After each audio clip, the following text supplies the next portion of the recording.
All right, so there we go.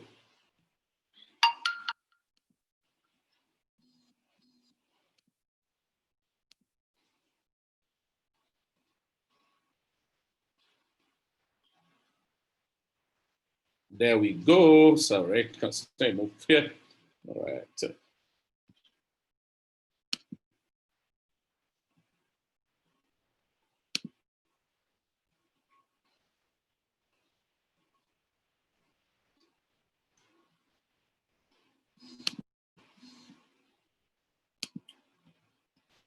All right, so like we're saying, we talked about the blockchain and talked about, all right, we talked about the blockchain as the underlying technology behind cryptocurrency. And what's cryptocurrency itself? Okay, I know a lot of people give definitions. It's not what matters. What matters is that what is it trying to achieve? Cryptocurrency is a form of digital virtual currency that exists based on certain mathematical algorithm. Take note of that mathematical algorithm called cryptography. So take note of cryptography utilizing a technology called blockchain. So take note of technology, blockchain, I will talk about it, to transfer value of currency from one person to another, referred to as peer-to-peer functionality. So cryptocurrency can be seen as a protocol of trust used in transferring value from one person to another without the interference of third parties such as government, banks, and other related financial institutions. Now, cryptocurrency is different from online money processor. Please take note of this. Good number of people take cryptocurrency, Bitcoin to be related to perfect money, solid trust, Payza. No, they're not the same. Just like the US government now trying to create what they call digital dollar. It cannot replace cryptocurrency. They have just tried so many things to look at where, hey, there's no point you looking at Bitcoin. We have something like Bitcoin. It can only look like it if it's not Panadol, it's not Panadol. So,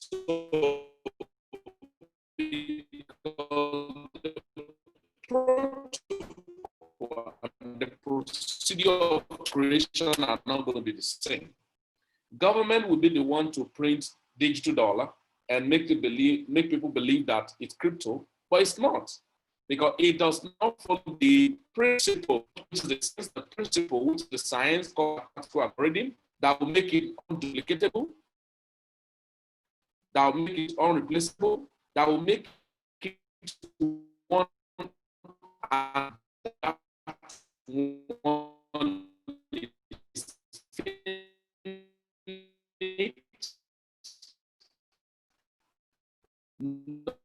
no.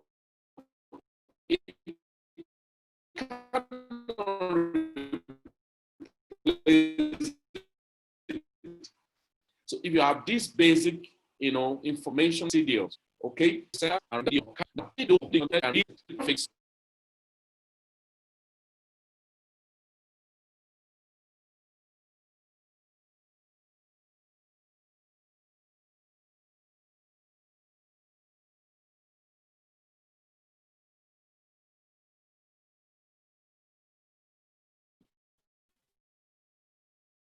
Sorry about that.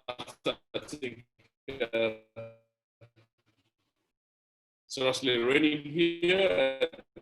And, I think network connection has started madness, and so we're talking about the hidden of arts and the history of writing. We talk about maybe read archaeology or about the cradle of mankind in Egypt, and so we talked about the writing in the Egyptology and the writing and all of that. So most time, sorry, I'm not trying to be religious biased, but let's take note of this. I've come to a time, and I sit down most time when I checked, historically, even from the scripture, and I saw some of created or related stuff, and I begin to ask myself, there is nothing new under the net. It's just that when it reveals to mankind, it makes it look new. But it has been, it's just that they are untapped, they are unused. Does not mean they were not in existence. They have been in existence. We're only repeating the wheels. if you look at what's happening now going forward in the space of transaction, it's like we are returning and we've seen what we call the wheels. So we are now going back to the wheels of trade by barter. It's like we're going to barter system, to be very serious with us. So it's like we're going to barter system. So that's what I'm observing. So cryptography also refers to secure information and communication techniques derived from mathematical concepts and a set of rules based on calculations called algorithms to transform messages in ways that are hard to decipher. These deterministic algorithms are used for cryptographic key operations, digital signing, verification to protect data privacy and security. This is the science behind cryptocurrency, and it's a higher part of mathematics at the PhD level. Now, at this point, when you talk about cryptography, you're referring to, hey, everything here follows a principle, a rule that once it's sent, only what you see. So I'll show you a demo of it. It's secret, it's encrypted. It cannot be decoded by somebody who is not meant for. So there must be a coding and encoding. And there must be what receiver and then, so that's what we call encrypting and decrypting. You are not going to this concept, but have an ideology. Oh, how is crypto created? Somebody can ask you, what the hell are you talking about? Something that government is not in support of, something that's not government that created it. How is it going to work? So you should know, even if you are not explaining for the person consumption, you're explaining for tomorrow when it comes to you say, oh, you explained to me, but I was not listening. So we have, what I talked about, the types of cryptography, talked about single key or symmetric. You don't need to bother yourself with all these terminologies. Just over time, you want to develop a career in the science behind cryptocurrency, in the science of cryptography as a discipline on its own, and in the science of the technology or the upskill system of blockchain technology to be a programmer, to understand how to create a program or applications using the blockchain, not necessarily going to coding system of Java, and all of those. Don't necessarily be a full programmer, but you can see, going to, because that's the next phase. If you're a programmer, I will advise you, the next phase of activity in the cryptocurrency or the blockchain technology is going to be a blockchain programmer. Okay, so because there are a lot of people, government institutions are going to need the setting and establishing of their activities on the blockchain system. And so if you are, then you are in send money. So, but that's not what we're talking. We're going to the economy. But understand this basis that there are areas hidden that people don't even know about in the crypto. And that's why one article that was read that what has happened in blockchain, that blockchain is going to reshape the internet. And the activities on the blockchain is going to be more crazy. And the blockchain is going to be like the browser, the backbone, and the wizard of the internet itself. So the underlying value of blockchain is heavy, is big. And that's why I say cryptocurrency is a baby. And so we must settle down and take what belongs to you there, okay? So we said inscriptions algorithm create a fixed length of bits known as block cipher, which is with a secret key that the creator or sender uses to encipher data. Inscription and description. The cipher is description. How does it work? That's where we talk about the public key. What's a public key? Now, when we go to Crypto 101, you talk about wallet. You talk about public and private key. The public key is generated, all right? Single key or symmetric key expressions are generated. That's where you ask somebody say, send me your blockchain wallet. Send me your Bitcoin wallet. Send me your this wallet. Send me this your wallet. So at that point, there's an inscription, through a coding system on the cryptography that cannot be altered and that will be recognized by the machine. Okay, so the machine will recognize that and say, oh, I'm actually sending this value from my own end to this end.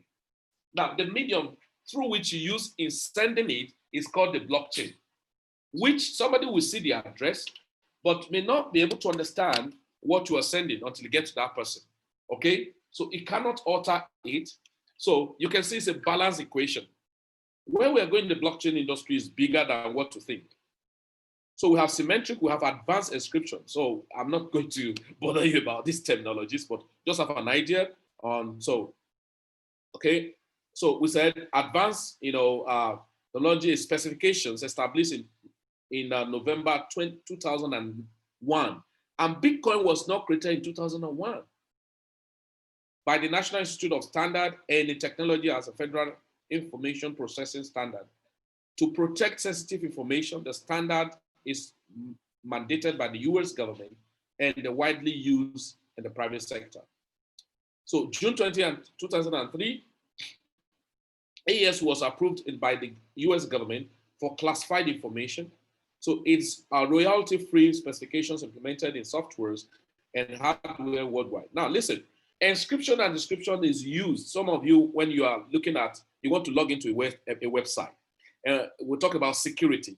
So that they say, oh, check a website for you to log in to know that it's private, your information are secure. Does it have HTTP? That is the protocol, HTTP, the TCP IP address, and then the HTTP protocol system. Is it having security? Don't be deceived. Some will put HTTP :/ and the website is not secure. Some will write insecure, written in there without the HTTP. Some will deceive you to put the HTTP for :/ and put the address. It's not secure. Unless you see HTTPS, that S is secure. So encryption descriptions have been before now, even before cryptocurrency, like the system, the website, and all of that. But right now, look at the model we're just describing. Plain text sent from Felix, inscriptions, that the coding is there to the wallet. This, okay, ciphertext. Now, this is non-readable format, encrypted data. All right, encrypted data, readable, non-encrypted. I type it. Now, when you get to this person who wants to get it, which is the receiver, then descriptions. So all these processes are not readable by these people, the middle, and so you get to the person. That's what they refer to cryptocurrency as a peer-to-peer system, transfer of value. So I call it a protocol to transfer the real value. So the space we are in, the technology era now, is not longer the infotech system. It's not the dot-com boom of those days, of the 1990s and 1995 and all that. It's now the dot-com boom of information and value beyond just internet and information, And so right now, you have double spending, double information, duplications of those time. But now, no, it's going to be, what do I have to exchange for that value? So internet and value, Felix is sending 1 Bitcoin to Ola at what rate? At $10,200. Ola have sent it. So Felix and Ola have done the transaction without any person peer-to-peer. Okay. However, we'll talk about, we're going to see some challenges. Okay. So that's it. So terms and acronyms. Somebody like ask questions. We talk about crypto acronyms. All-time high. Okay. All-time high means ATH. So that when you start trading, you say the ATH is going to be, say, what? Holy Spirit, help me. Which one is ATH? ATH is all-time high. ATL is all-time low. Okay. Don't worry, you're going to get this information. So the highest price that which cryptocurrency has reached is all-time high. Now, dApps, decentralized application describing a blockchain-based applications that operate entirely in a decentralized way called smart contract. Example of dApps is Ethereum blockchain. Okay, all right. Now we have DCA, dollar cost averaging. So if you remove the dollar, just talk about cost averaging. When you start doing your trading, this is the level of when we're going to have what is called foolishness.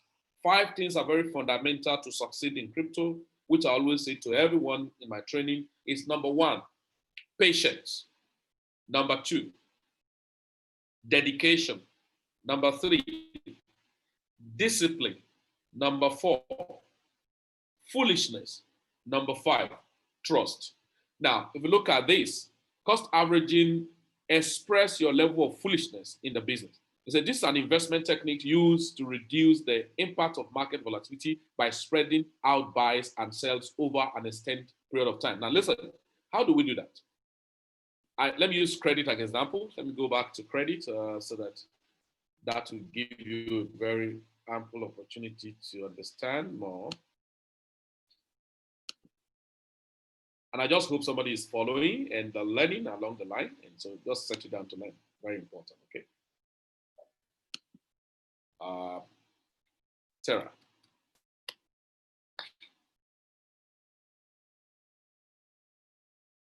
Okay, is terabits, teracredits. I want to use an example because that was a very typical example and express level of foolishness. Okay. So, and many people who are too smart, if you are too intelligent, you won't make any money in cryptocurrency. If you are too intelligent, okay? So don't be too intelligent. And remember the world we live now, over intelligent people aren't going to make anything out of cryptocurrency or even in life. Because the world is now abnormal world. You need abnormal approach. And every abnormal person sounds foolish to other people.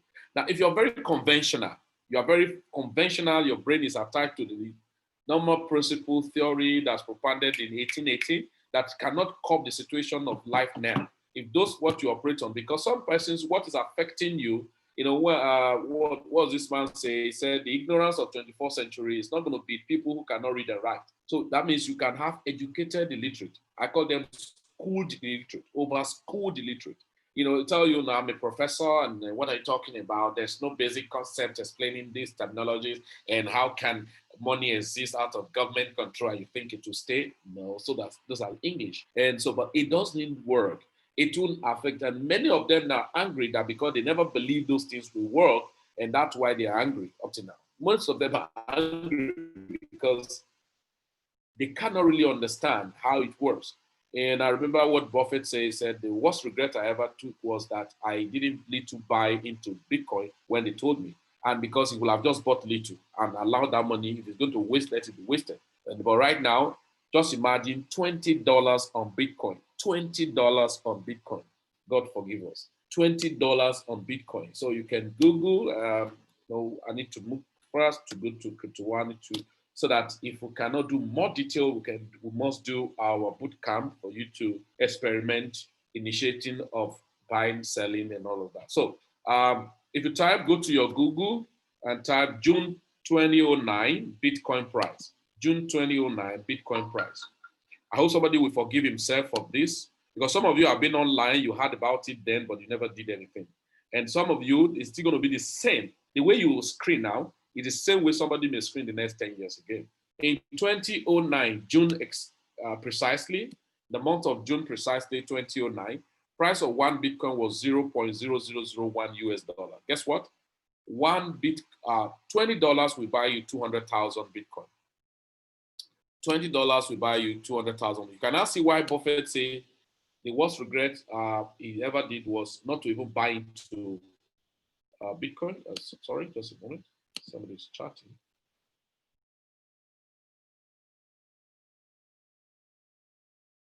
Oh, can you guys hear me now? Somebody say it was breaking. Are you guys good now? Can you guys hear me now?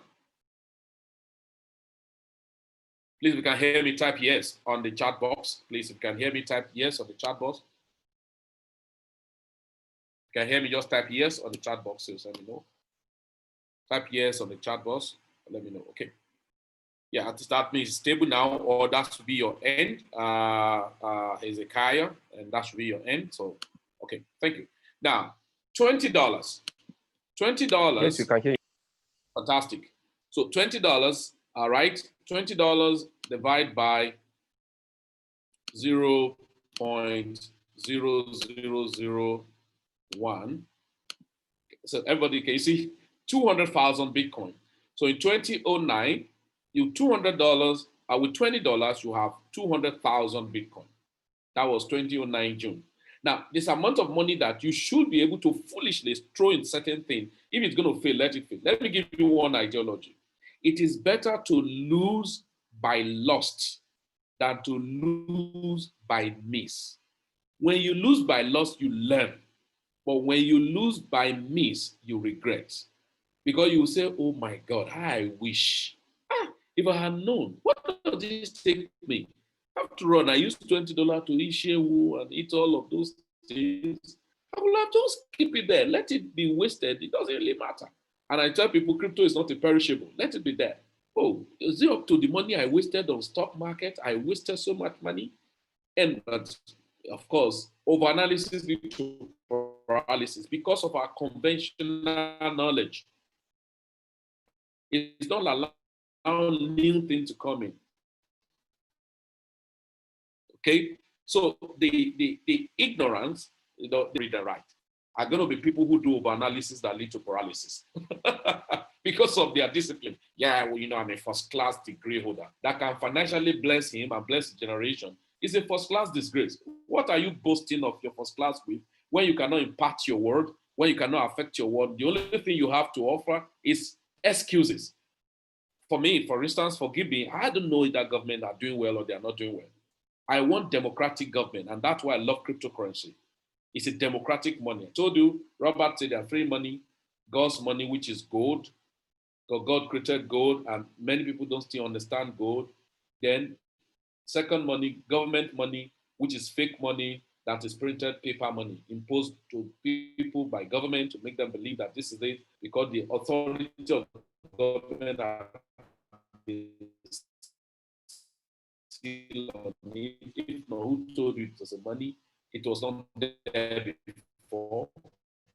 Then, and the moment that was enacted, that have a backup in gold, lost, make it, no, that's a faucet and all of that. That have been the failure. Then, a lot of politics have to be played to make it stand and make people believe that it's true. Then, people's money is actually cryptocurrency that is accessible by any type of persons. And so it's a democratic money. Of course, every democratic system will always be fought by, autocratic system. So it's a pure thing.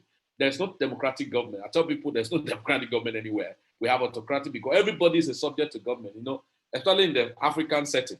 The African setting, especially in Nigeria, where your senators, your governors, your president are now like the law to you when they are meant to be accountable to you, but now you're accountable to them. You'll be beaten and battered by the law enforcement agency, even when you are doing your legitimate activities, where the big criminals are being celebrated as heroes. I listened to one of the professors who was asking in a symposium, ask all the Nigerian politicians, said, will I call you people honorable members or horrible members? Because you have destroyed the whole thing. So people are now afraid of even talking to you because if they talk, you police them because you have it in your hand. So what is democratic? Nothing. So if the system that any type of person, irrespective of who you are, just like the internet, can key in following the principle, that is more democratic than to be seen if you are not a child of one big man or if you don't know one senator, nothing will work. So there's no democratic system there. So you can now see why Robert tell people right from the one. I listened to Robert about 2007 when he's talking about, saying the future financial crisis is going to be very terrible. And the last 2 years again was mentioning going forward by 2020 and all of that, that the crisis we'll have is not going to be financial crisis, it's going to be financial depression, like year 1929 to 1930, 1935, where we have crazy financial depression and everything went down crazily. And so many people don't still understand the system and they are working with government that is not thinking for them. So when you talk about the democratic money, you say, oh, crypto, but it will be fought. And those are the issues. So you equip yourself with the right knowledge, the right attitude, better your economy. Because either you like it or not, things are going to be more expensive going forward. And even when their money is not there, but things will become more expensive. And so what do you have to solve this problem? So now, imagine they told you to use $20 and even beg you with it. You say, no, I'm not going to do that. So you have 200,000 Bitcoin with $20. Let's say with the exchange rate of presently now, exchange rate maybe 20,000, $20, we should be, let's even call it $20 about 10,000 naira. Let's just call it that way. Let's call it that way, 10,000 naira. Now, right about now, 200,000 Bitcoin, how much is it? So these are the things you sit down to check. You now ask yourself, so you mean there's somebody who does not have two heads in this world? You mean there's somebody who does not have two heads in this world who bought Bitcoin when the price was, who was not having two heads, what the price was $20 and he bought 200,000? So how much is the worth of that fellow now? 200,000. Somebody? So that means the person worth about $2,052 million. $2,052 million right now. And what about when the price of Bitcoin was actually in 2017? That is killing. So when the price of Bitcoin was $20,000, sorry, 20,000, 200,000 multiplied by 20,000. Okay. 1, 2, that's $4 billion. $4 billion. Going by some other week of fake money like Zimbabwe dollar, don't go there. If you go there, that somebody will not be able to sleep. So, but let's go by this Naira. One Bitcoin now, it's about how much? We saw it previously about 4.6, but we don't know what it's going to be now, maybe 4.7. So we don't know what it's going to be. So, Quiddas, some of you have sent you a PDF summary of blockchain cryptocurrency and then send some links on them. Please try as much as possible to go through them, and then some links sent there. Okay, still about 4,698,000. Okay, 4,680. 4 million. So let's just call it 4.6 million. So let's just go there. So multiply by 4.6 million Naira. 460, right? Another 30. 1, 2, 3. This is 1, 2, 3. That's 920 billion Naira. What do I need to do in government? I don't need to steal, collecting blood money and people's innocent money, stealing them, burying them under the burial ground. I don't need that. Just go to the right place. I love what the scriptures say, the wealth of the Gentiles. So I need to tune it to the right frequency to get it. So it's important. So all these are fundamental things that equip you to know what you are doing right. And don't just, I heard that the government said this. I told somebody, I say, how do you think government would now be happy with cryptocurrency that is not liberating a common person like me and you that they never knew is going to do anything? So it's so important. So look at the price. And so you now look at yourself. Now, the cost averaging we're talking about, if you go to Terra, now if you go to Terra and look at the cost averaging I was talking about, so let me show you something, cost averaging. And in crypto, it's time bound. You must be very sensitive and move along with time. People come late sometime and they want to get the lion's share. No, you have to be right on time to take your lion's share. Now, if you look at the chart that is happening, you understand when you start personal trading in the boot camp. Now, look at Terra, for instance. I go by Naira pair, NGN to credit. Now, going by NGN to credit, there was a time I bought credit.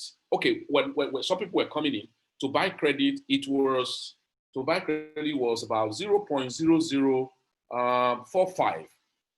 So to buy worth of 50,000 Naira that time, yeah, to buy worth of 50,000 Naira that time,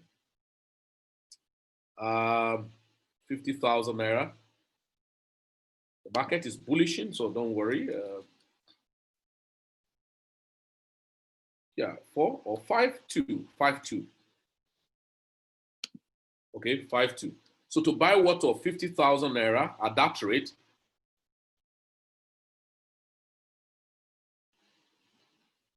okay, sorry.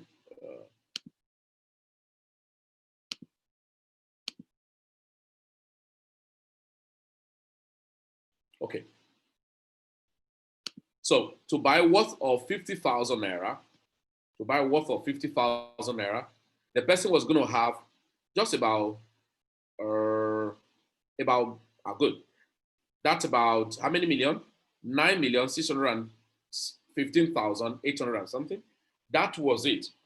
As at the time, the price, let me go here. 0.52. So the person is going to have 9,615,000 of the credit. Now, guess what? The price of credit later went down to this, 0.001133. Now, the person's worth was now 10,890. In fact, there was a time we bought, I think I made a mistake. We bought it like this, so that you be very careful when you, we bought it something like this. 0.0057, something like this.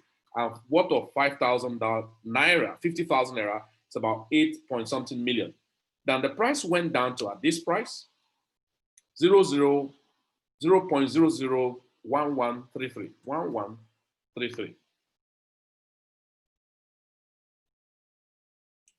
I think I even got something lesser than that. The bottom line I want to draw for you is this. Let's use this as an experiment.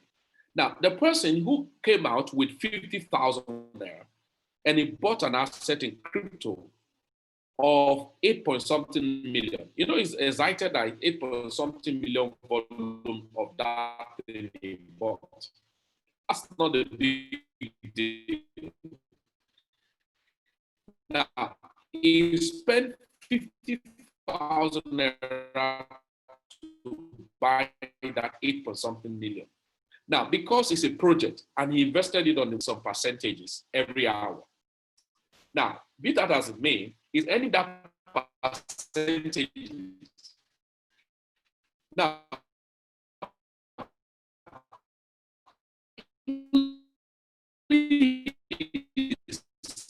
let this sound very straight into your mind that when market or in the crypto project, and so level is this, or this is what I'll be earning every month. No, that 2 million is a cost. Remember when we started talking about cost, is a cost that you use in purchasing the volume of that asset you're going to invest. So your 5% is going to be earned on the asset invested and not the cost you use in buying the asset. These are the dynamics in crypto that people fail woefully. Now, temporarily, after buying this, somebody has used 50,000 naira to buy the volume. And this volume he has bought was 8.7 million thereabout of the credit. And he has invested this 8.7 million into the mini POS of the project. And there you go. Because we said in our community, it's a must for everybody to trade.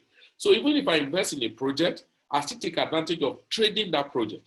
You know, I invest in the project, maybe I'm earning it. Why I invest in it, the accrue I get, I still trade it to make more money. Maybe before my project even expired, I will have make more crazy money than when I come in. But some who don't understand, don't know that there's something happening between this. Look at it. What happened between here or from here to here and come down to this place to here? What happens is either going to break you or make you because of your level of understanding. What did you do within this period? Some people now, since about a week now, some people have done 200% on this coin alone. Yeah, some people have done 200% on this coin alone because they know what to do outside their investment. So what am I saying about cost averaging? A man has bought this coin at this 50,000 naira and has this volume. He come after 2 months or 3 months. He asked me, how much is my investment now? Oh, your investment, oh, your business is going well. Oh, fine. Your coin has accrued up to, let's say, 1 million units additional. That means he has 1 million units that had accrued for the past 3 months or 4 months. He's actually growing, but he wouldn't know because the more he looked, the less he see. It's a carnal mind will not understand the things of the spirit. Why? As he comes, his own calculation, please, I beg you in the name of God. Most of you, if you pass through our community academy, you should be able to differentiate yourself from the people who are looking for the butter and bread and the people who look for the seed to plant and generate more fruit.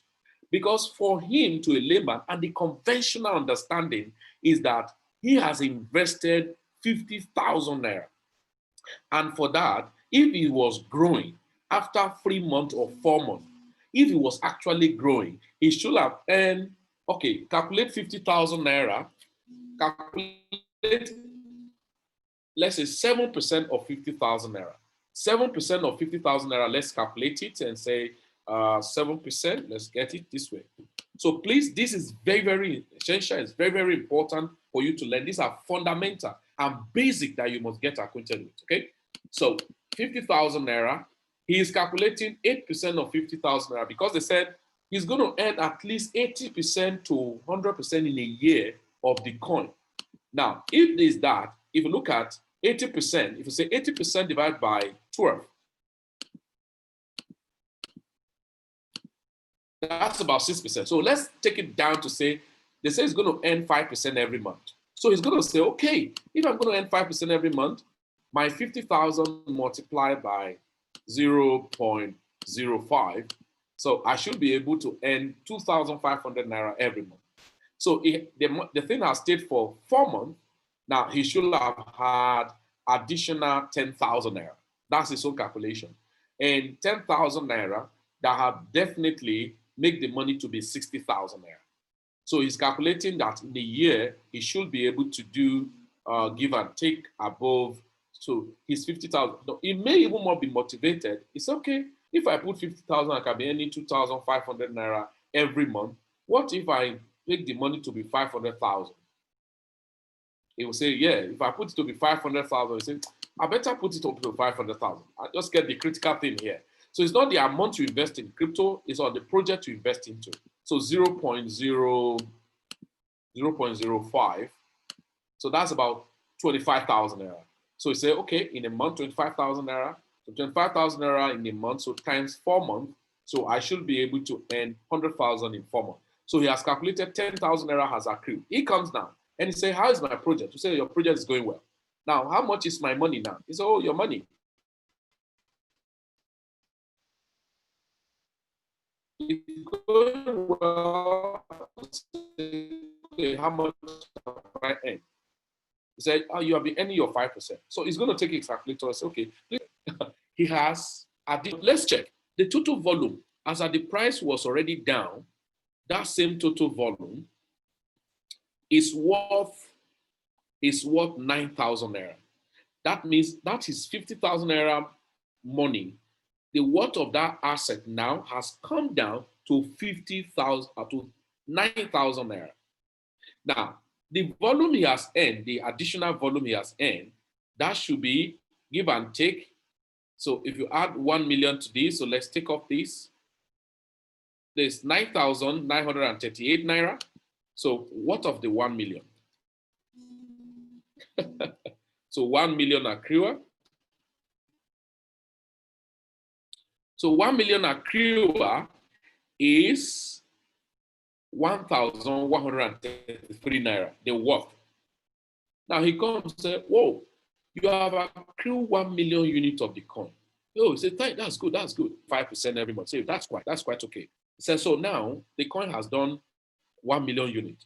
So can I pull out 10,000 naira? We say, well, the total worth of your asset now, if you add up, so get to understand the level of foolishness here. So 9,938 naira plus how much? 1,133 naira. So the total worth of his asset with the accrual and the asset itself that he invested is 11,071 naira. Let me ask you, how will you explain to that man? Somebody, I need your reaction. How are you going to explain to that man? Sheung, Victoria, everybody, please, how will you respond to that man? Because if you two, your level of understanding determine how you respond to action. So how will you explain to this man who has so much expectation of his investment he has done for the past 3 months, 4 months? Tough task. Thank you very much. That's a very fantastic. Very, very tough. Very, very tough. Very, very tough. Because number one, you yourself may not have the better understanding. Number two, wrong concept was already planted in that man. From day one, where he's coming from, conventional brain. That's number one. Very difficult to explain. Thank you. Very difficult to explain. Thank you. Very, very difficult to explain. Now, it's difficult because the basic principle were not explained where the person was coming in. He just said, hey, I'm going to earn 5% every month. And okay, now 4 months I've done, I should be able to earn crazy money. Now, look at the level, the second foolishness. Now, to explain is difficult. Look at the second foolishness you're going to do. The man will nearly give you a dirty slap. You say, okay, that's your investment. The coin has increased by 1 million. You say, okay, I'm listening. So right now, the 1 million accrual and the 7,000 or 8,700 volume that you actually bought, which was worth of 50,000 at that time, and altogether, altogether is worth 11,000. I said, just have 11,100 naira. You say, what do you mean? Yeah, that's what I mean. Your worth, the worth of that your asset is about 11,000 naira. You say, are you silly? How much did I invest? Yeah, you invested, you bought the coin worth of 50,000 naira. Then how come I'm having this? Please, I have an advice for you. What's the advice? I would love you to, now that the market is down in price, does not mean your asset is down. Your asset is actually growing. You can see what we talk about, that drop, your asset is actually growing. You say, what do you mean? How growth? What do you mean by growth? How much is this interpretation of my income in Naira? See, if you are a rich man, a millionaire in Naira, you are a glorified poor man. You should know that this is not asset. Money is not asset. The scripture says money fails. There's an asset beyond money. Money is a messenger. All right? Now, look at the challenge. He didn't understand that there is a tool that can catapult that same money he's calculating into a very wicked amount of money within the shortest time. How? Oga, can I advise you? Say, go ahead. I would love, do you have another 50,000 naira? You say, yes. What about that? If I have, it's okay. If you have another 50,000 naira, please, can you bring it up? Let's buy more of this coin. No, that's your, see, level of foolishness. You didn't say, let's buy another asset that have good potential. You are telling him to bring that money to buy the same asset. Hello, ladies and gentlemen. That is a big level of foolishness to every conventional brain. But cryptocurrency is beyond investment. Cryptocurrency is an opportunity. Please write it down. Cryptocurrency is an opportunity beyond investment. What exactly do you do with cryptocurrency? You invest in the opportunity. So cryptocurrency, you don't tell me to be an investment, even when the CNN and different review plot crypto, Bitcoin, as the best investment portfolio for the past decade, from 2009 to 2000 last year. So in the past decade, one decade that just finished, that the best the best investment portfolio was Bitcoin. That because people invested so amount, they have made so amount. We can attest to that, that people invested 2009 and just have long-term perspective. Now, they were foolish because nobody could explain. Today is better. We're having instructors, mentors that are giving you explanation. Those days, nobody, just as a guesswork, many of them were doing. And now, you're not telling this man, bring another money, fresh money for that matter, and buy the same asset. You know what's going to tell you? Because I didn't arrest you for eating my money. How can you say investment? And then what is the, now, this is what accountant, financial advice, people who have read banking and finance, who are chartered, who have done I can and I cannot, this is the advice they give to you. They talk about prospect. Prospect is not in the projection. Prospect is in the rough outcome of another thing, a misunderstood concept. No banker, no accountant, no financial advisor, no person, no financial expert can give you projection of saying you should go and invest in shares that belong to Zoom in 2019. No financial advice will give you that concept. In fact, if you go to ask anybody that give me a project that have a very fantastic prospect to invest in, he's going to tell you already saturated project, already established, matured, overripe project, and you begin to struggle. Projects that are worthwhile, that already make name, don't give money for you to become a millionaire. Projects that are well misunderstood, that clarification are not be gotten at the places where the treasure, the money are. So nobody is going to tell you to invest in Zoom. I struggled to buy Zoom shares last year, no way. And guess what? COVID-19 came. Those companies recommended for you has crashed. And the CEO of Zoom, all of us are using the Zoom now. The CEO of Zoom came and announced that this is the year, this month is the best time in their life. And he said, thank you to COVID-19, because the flood and the activities of their shares rose from nothing to about $286 per shares. And they recorded in 2 months, the percentage increase they have and the increase of their equity they have increased more than the whole year of 2019. But who will tell you that go and invest in Zoom shares? Nobody will even recognize that something is called Zoom, let alone to have a shares that you can buy into. So the same thing, the man is going to tell me the best financial etiquette an understanding he will have is that a business that have not paid you, how will you now put in money to the thing again? That's his level of foolishness. Now let's experiment the foolishness and see who is foolish and who is not foolish. Look at it. Look at the level of foolishness. Now the coin at this price, 0.001133, the man was agreed to be very foolish and brought another 50,000 naira. Remember, the old 50,000 naira had not been retrieved, so 50,000 naira into the coin. All right, 50,000 naira into the coin at this price was going to buy how many million? 44,130,626. Now, after 3 weeks, I think there was a heavy spike that first happened. But let's pretend that the previous spike that happened, you were not aware of it. But I haven't bought it that time, about 2 months ago. With the prevailing price now, let's see how it works. 50,000 naira newly injected to it. Don't even looking at the volume he has. You know, the volume he has now is 8,771 plus that is 1 million. That's about 9,771 units. So let's go now. How much? Now, with the prevailing price now is 0.0133, 137, 9999. Hello, everybody. Now, the 50,000 naira what he used is what 609,002 naira.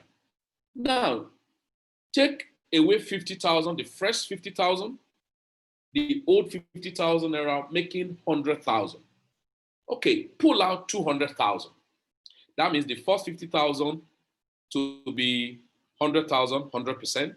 The second 50,000 to be another additional. So that means 100% of his 100,000 is 200,000. So let it take him out. Let him take it out. Now, this fresh one is 609,000. But let's assume, because when the price first went up, this price has not gone up to how much the thing went to after that dump down. It went up to 0.025. That would have been 1.1 million naira. Amazing, right?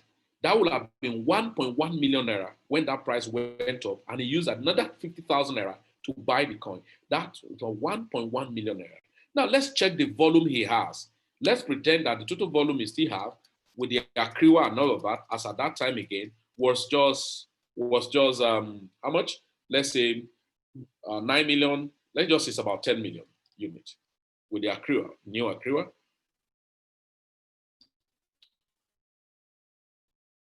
That will have been 250,000 naira.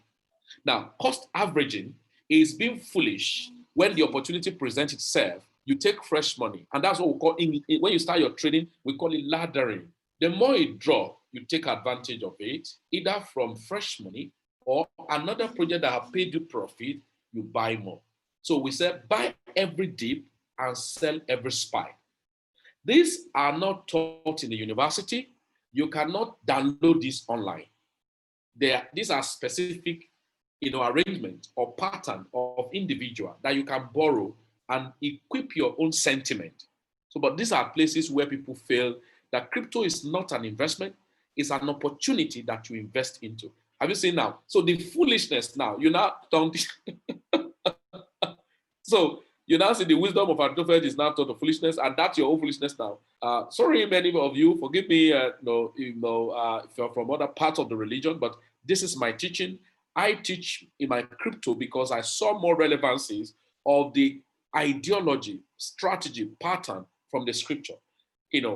When I saw that every man of faith are men of foolishness, because what you do as a man of faith don't make sense to an unbeliever, a man who does not understand the things of the spirit. It's not going to make any sense. I must tell you that. It's not going to make any sense. That's why Mary told them, he said, whatever I ask you to do, do it. Oh, master, we need wine. He said, okay, fill that pot with water. That's his foolishness. This man, are you insane? We need wine. What's the combination of wine and water? How would we fill water? They will be asking themselves, they will have asked themselves that thing that they will have missed it. Okay, maliciously and foolishly. He asked you to do this, do it. Do they got the result? They got it. So the most important thing is that while we fail most time, we've advised people, we tell people, do like, say, how on earth?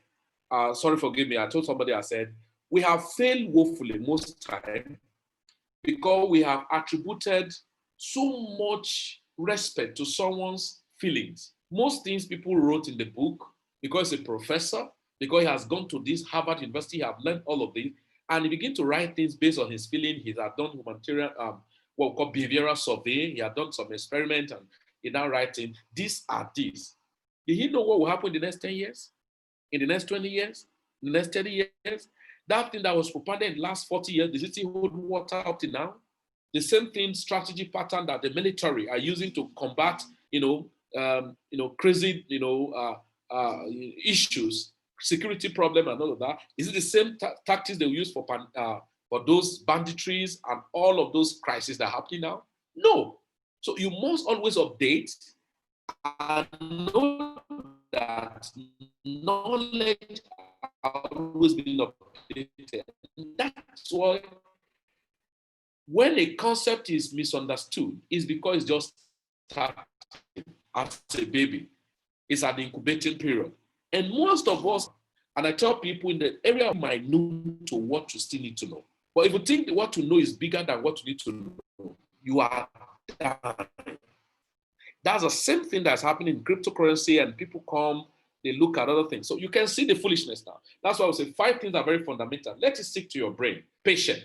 You can see the patient the person looks you have to have recovered all this. Second, dedication. You can see you need to make himself available to learn more, to understand why this behave this way. Discipline. You can see he need to discipline himself not to waste the asset, over time because he felt, okay, it's not good again. Foolishness. You can see he need to have foolishness to have acted, when the thing dropped the more, he's still going to the same project and buy more. That's the level of foolishness. Trust. Because he need to have trust for somebody who is directing him over time before he become, because I tell people, a learner will become masters, master will not become God. And those are the issues. These are fundamental issues, and we must treat it as fundamental. All right? So, ladies and gentlemen, so these are very key. It helps you when you are doing your business by yourself. Remember, cryptocurrency is not meant to be where you are coerced or, people say, don't bring your money, bring your money. That's not our ideology. In Plan B, we emphasize that you must learn how to handle it by yourself. Though you diversify to different platforms, but not thoroughly those third parties that promise you, will give you this percentage, will pay you this, will pay you that. At the end of 1, 2, 3, 4, 5 months, they disappear to thin air. You log in, you see error 404, you hit your head with different Ponzi schemes. I know a lot of you must have had 1 or 2 experiences of such, similar cases, and then you are being threatened to see that you probably cannot do well by yourself. Who told you? You can do well by yourself. So cryptocurrency does not require all those unnecessary third-party systems. It's for you to come in by yourself online, okay? So other thing to talk about, FOMO, fear of missing out, is very crazy. You're going to experience it when you start trading. Fear of missing out on the market, like it's happening to a lot of people now in credit. What's the fear of missing out? When the market was down, you didn't do anything. When the market now starts spiking, that's when you believe, this thing has done well. Let me come in. That's fear of missing out. The market will dump on you because as at that time, people are exiting the market, but that's when you are saying, this is the good money to me. No, that's not it. So FOMO must be avoided when you are doing your business. Food, fear, uncertainty, and doubt. What creates this is the problem of the world, the government. Let me use an example. In Nigerian case, I think after 2017, when the price of Bitcoin went up crazily, and the CNN, different media, mystery media carried it, and everybody were happy jumping into it. I have a friend who called me. He ought to have been in Bitcoin and cryptocurrency. He never did. But when he saw on the CNN, he called me. So he believes CNN more than me. So you can see lack of trust. And I'm very critical, please. I am not a gentleman at all. I am not. When it has to do with truth, I'm very critical with it. I tell you, I don't care who you are. I respect people, but I don't fear people. Why? The truth must be said, irrespective of what it is. And I beg you and I challenge you. When you start your business, you see, truth is the hardest currency that's called Mr. Integrity. You must stand by the truth and nothing but the truth, irrespective of whoever. You tell the person this is what it is. He take it, he didn't take it. Over time, he will understand. And then my friend called me, hey, I think this is your Bitcoin, man. They are talking about it. I said, I don't know. And he said, please, I want to buy. I told him where he needs to buy it. Please, can you help me buy? No, I don't collect your money. I don't have that time. And after the whole thing, he bought and he was jumping that he was going to make money. The market crashed on him. I think he invested about 8 million naira. When the market drained down very well, 8 million naira shrink down to about 2.3 million. He vowed not to come into cryptocurrency in his life. Who is the problem? Is it the crypto? Is it Bitcoin? He is the problem. When he ought to have believed, he never believed. When he had to follow, he didn't follow. And then he was carried away by news. I tell people, when you come into cryptocurrency by news, you will get out and run away by rumor. But when they begin to talk nonsense about it, your doubts keep rising. Your faith drop and your doubts keep coming, keep coming, keep coming. Then in 2018, we attended meeting in CBN and CBN and then some conference that was held.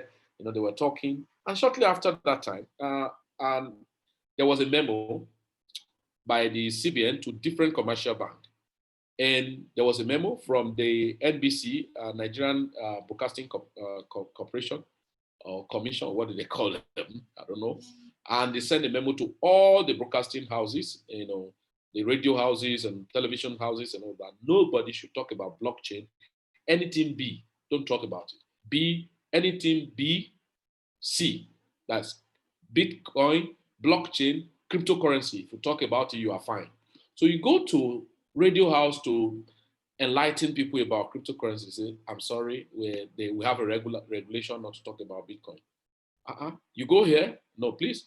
If you are talking about cryptocurrency, blockchain, please, we are not allowed to talk about it. The scriptures say, my people perish for lack of knowledge. We're in trouble. And many places, no place. Now, I was in one radio house and I told them, I said, can you tell to your government that not allowing the radio house to talk about it will not stop people falling victim. Rather, they will fall more victim. Because what you allow people to talk about radio is what they will use to scam a lot of people. It's what people hear, they listen to, and then they get attracted to. It's a word of faith. Come by hearing and hearing by the word of God. So most times, what you hear more is what you... So if it's devil, you listen to the more. You become devilish. That's the truth. So people go on radio, talk about even some of those fake things, gambling, game, Naira bet, all of those. Forex, you make this money. People are losing money crazily. And nobody talk about Bitcoin, not talk about blockchain.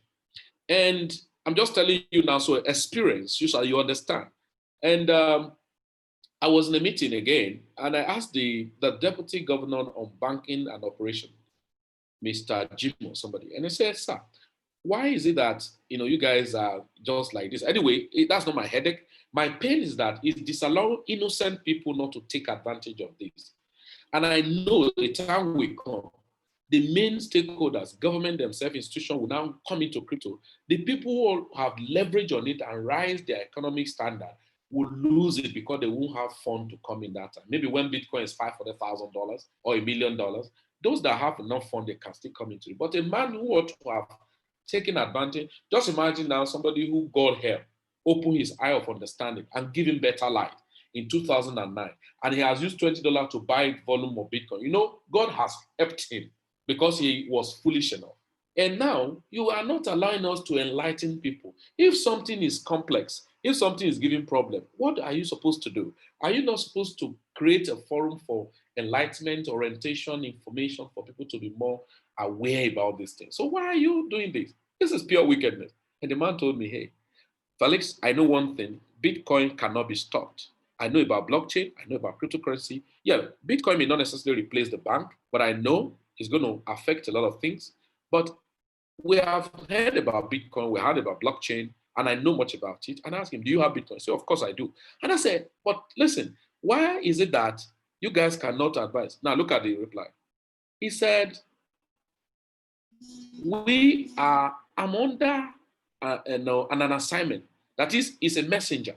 So as a messenger, if they give him, order to execute this, he has no objection whatsoever than to carry out the assignment. So if he tells the government that this, then the government can get him fired and say, oh, you are the one conspiring. We see something is bad. You are now getting involved in it and you are telling us it's good. So they can fire him. So for him, the memo must be sent.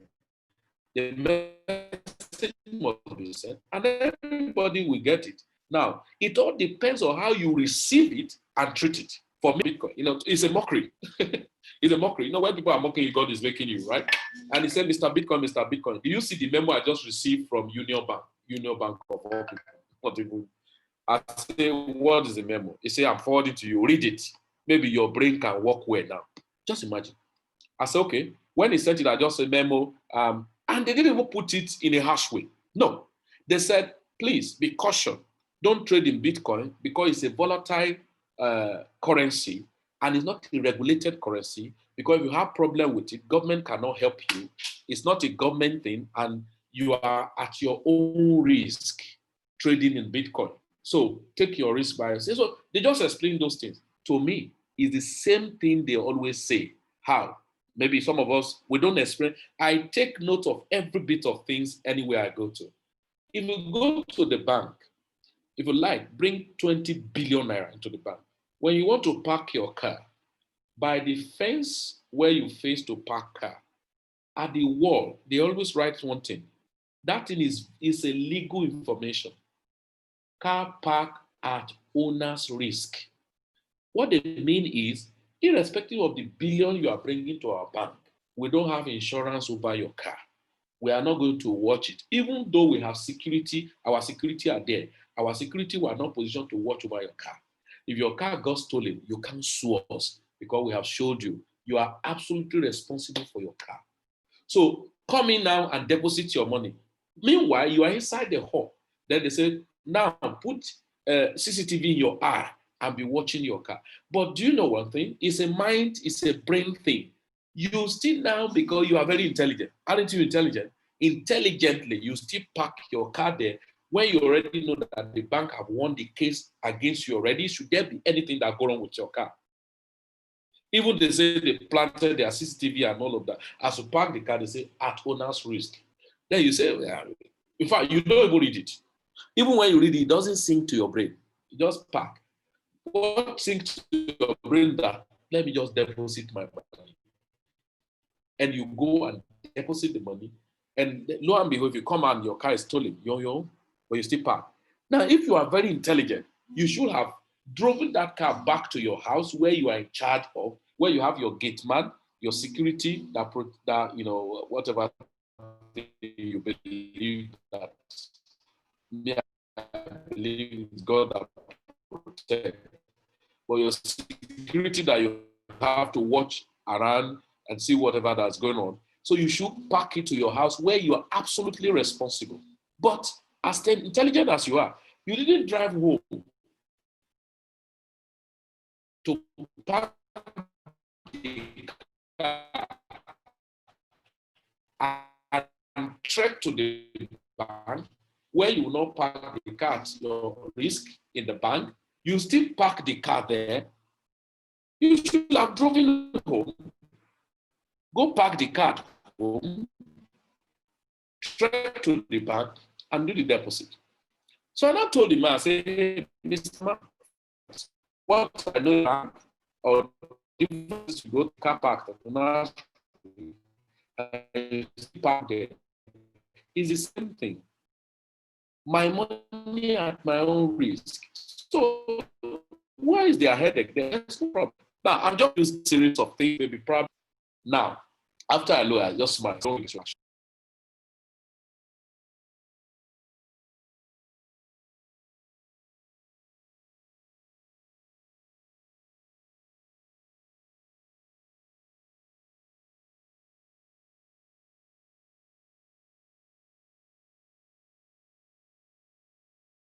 Yeah, sorry about that. I think the network's so funny here, and so very funny network.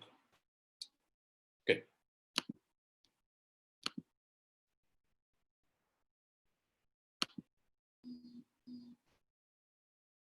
So, so at the end of the day, they call the long story short, it was part of your training to build your emotion, to build your understanding. Crypto continue going. Now, this year, hello, somebody, this year, there is massive influx of involvement of cryptocurrency by people up, down, people at the middle class, upper class, lower class, everybody wants to know about cryptocurrency. Right now in Lagos, there is installation of Bitcoin ATM machines. News carried it on TVC News, and different places are jumping. People want to know more about Bitcoin. Now, since 2019 beginning, when Bitcoin went down to $2,900. People who bought, what do you think they are doing now? The same thing happened in 2017 when JP Morgan CEO Jamil talked about Bitcoin. They talked down crazy about Bitcoin. And people sold off their Bitcoin. And at the end of the day, what happened? He went to buy more Bitcoin. And he was true anyway. But who would they win the case? No. He came out publicly, jokingly, and they asked him a question. You said Bitcoin is a fake, it's a bubble. If you find your staff who get involved in it, he will be fired. He said, I'm sorry, I made such stupid statement. Just get what? So please, one passing across to us now, you are absolutely responsible for the outcome of your life and everything you do. But always do what is worthwhile, however, so that you don't regret yourself thereafter because somebody just, so that's what we call food. So people get afraid because, okay, you can see we say food, fear, uncertainty, and doubt. These emotions are common in volatile markets. So people tell you a lot of things. So we have ICO, then PWA, proof of works. This has to do with mining. I think in Crypto 103, Crypto 102 talk about mining. POS, proof of stake, right, is a new system in crypto mining or crypto confirmation of transaction more than what we used to have before. Then we have TA, technical analysis. So techniques is used to market analysis to predict price action based on the previous cycle of such coin. Okay, FA, fundamental analysis. Okay, this is has to do with some favorable economic news or behavior, all of that. So misconceptions. So I've just told you, I'm just going to paraphrase and come down so that we can go to the next class. Misconception, people said Bitcoin is anonymous. No, it's not anonymous. It's pseudonymous. The name Satoshi is pseudonym, does not mean it does not exist. So what you don't know is anonymous. But what you know, but you don't know who is identified with is pseudo. So the name is pseudonymous. Satoshi Nakamoto may be with us in this training, but you wouldn't know. Okay, so don't get confused when someone say, I can't deal with anonymous and say, hey, it's rather pseudonymous. Transactions are linked to each other and can be traced to, an identity. Not only that, but anyone can perform a simple audit using blockchain explorer like bitcoin.com, blockchain.com. So if I want to check, if I take your blockchain wallet now, I can verify all the transactions you have done. So it's not anonymous, but it's shielded because my name may not be attached to it. But once I can track and say, I want to get this, I want to get this detail, you can always say it. So don't get confused when somebody tell you about anonymity or Bitcoin. People say Bitcoin is stamped is a criminal money, and they scared a lot of people out of it. I ask people, do people use dollar to kidnap people, demanding for ransom for dollar? Do people use naira for money laundering? People use naira, armed robber, rob the bank and collect the money, and then a lot of things. So as far as money is concerned, it must be attracted to a lot of things: the good, the bad, the ugly. All right, they use money everywhere. Okay, armed robbers steal money. Prostitution, they take money in exchange of their arbitrary use of their body for money. In the church, you pay offering for use money to pay offering, and you go to herbalist's house, then you pay money for whatever witchcrafty or whatever thing or soothsayers. You pay money to them, and so now money have been used in different places. I told person, I said, you enter vehicle for good thing to convey yourself for everywhere you are going to vehicle. But today, vehicle used for kidnapping people, vehicle used for armed robbery, vehicle used for so many terrible things.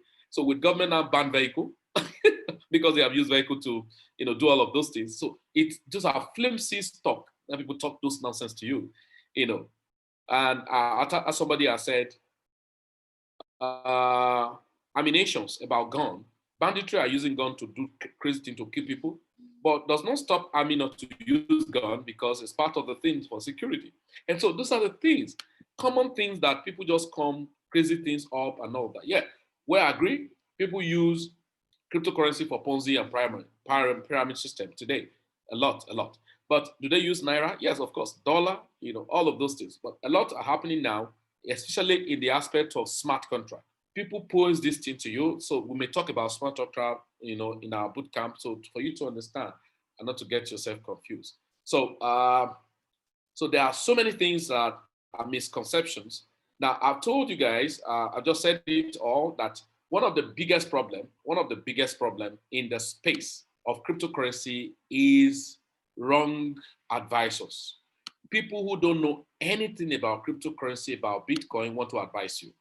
They tell you everything. They tell you how it's going to crash. They tell you how it's going to be that, but they don't even know the basics.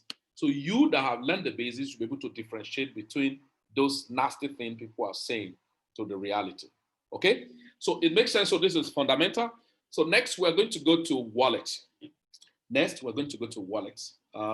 That's probably going to be Crypto 1 or 2. But before we move there, I want your foundation to be very solid, to be very fundamental enough, so that you don't get confused over things. So you can ask questions. If you have any question related to what we have just talked now, ask questions so I can relate to you. Anybody with a question?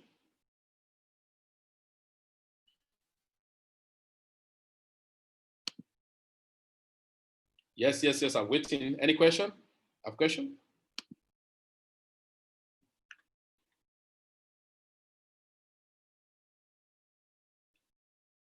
You mean we don't have a question? Nobody? If you have a question, you can type it. If you don't have, then we'll move ahead, okay?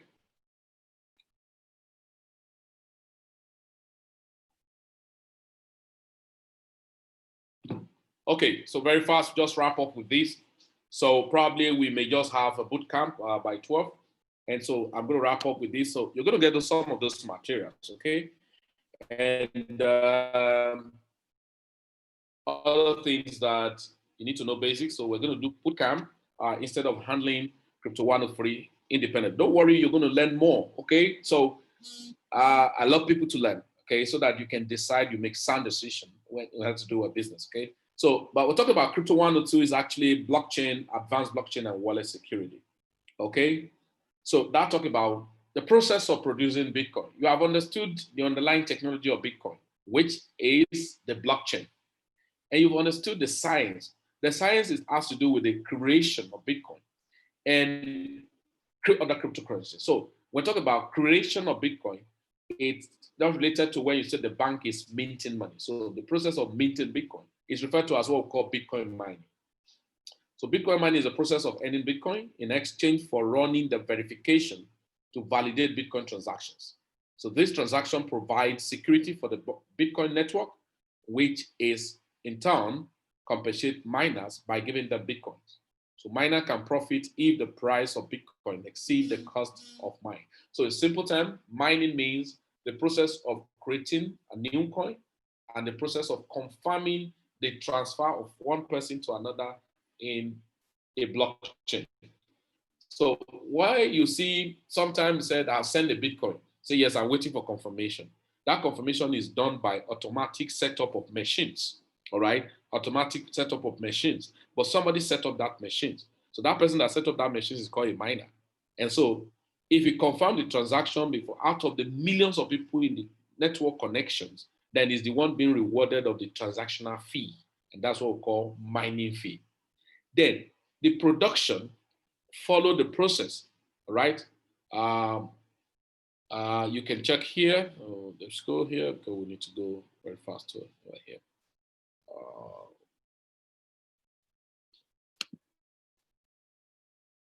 So please write this thing down. Let me show you guys something here.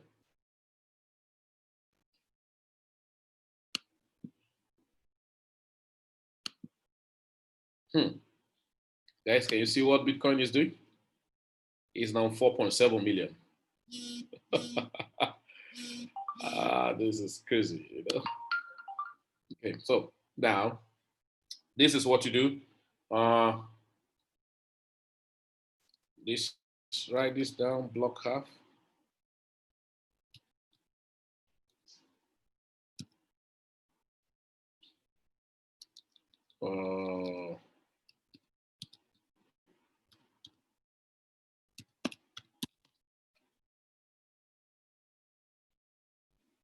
Okay, yeah. Oh. Bitcoin.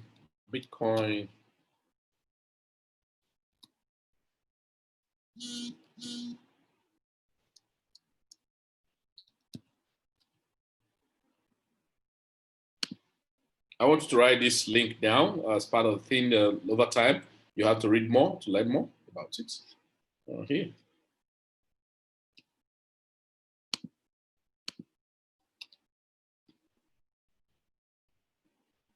It's coming up.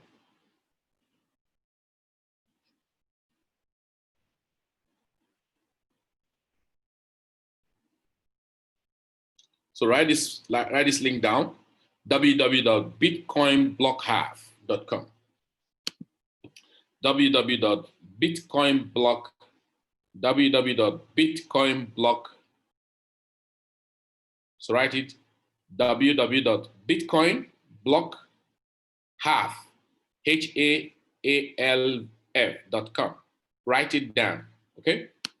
As part of the link, I gave you some link before because we're going to be using them. Right, bitcoinblockhalf.com. Going to read more about this thing over time, okay? bitcoinblockhalf.com. Okay, so well, over time when you learn about Bitcoin mining and process of creation of Bitcoin and what's the total volume of Bitcoin we expect, and so you can understand why the series of activities running in Bitcoin mining and other cryptocurrency mining. Check also the components of mining, and that's not what you need to know so much. And because mining itself is so much not profitable as it were, but that's why we have a phase of cryptocurrency mining system talked about POS, okay, proof of stake. Many of you have heard about, we've been making so much excitement and very excited news about Ethereum 2.0, moving of Ethereum mining from POW to POS. POW is proof of works. Proof of work simply means setting up specialized computer in a data center. And that's why you see that some of us who are doing mining, you go to like Iceland, you go to like Kazakhstan, different country where mining farm are being set up. That is specialized computer with lightning, with so much 24 hours electricity supply without interruptions and paying charges for all of those things. So you have to set it up. Before to mine Bitcoin, you can mine Bitcoin predominantly on your PC. But now when introduction of ISEC was introduced, was a specialized chips that run the Bitcoin mining faster than expected and that make them, the individual, mining to be less lucrative and more, longer time. So that's what we talk about. Prior to the advent of new Bitcoin mining softwares in 2013, mining was generally done on personal computers. But the introductions of application-specific integrated circuit chips, ISEC, okay, offered up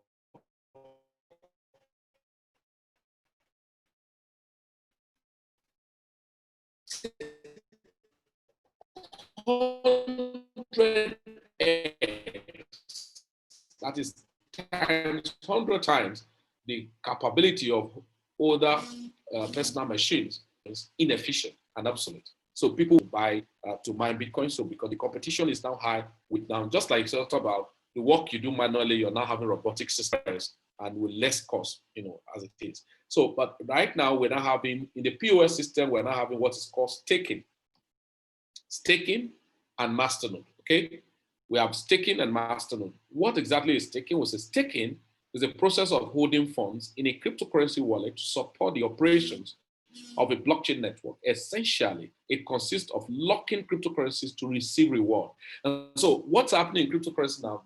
Take note, we mentioned in our Zoom, we always tell people that the face of cryptocurrency now is moving to what we call mass adoption for scalability. And in the mass adoptions, there's what we call the POS, that's the proof of stakes, staking project, which you are seeing. Then the masternode. Now, all these are around what we call tokenized asset. Tokenized asset. And what predominantly is tokenized asset? Sometimes what I say, all these terminologies are too weak. So don't worry, you don't need to say, I need to learn all the technologies, but take note of them because over time you get to understand what all those technologies are about. And when we talk about tokenized asset, let me just show you guys something.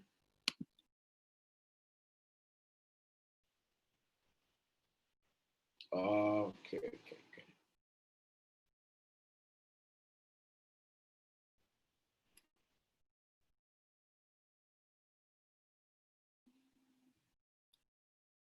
Okay, so let me show you this.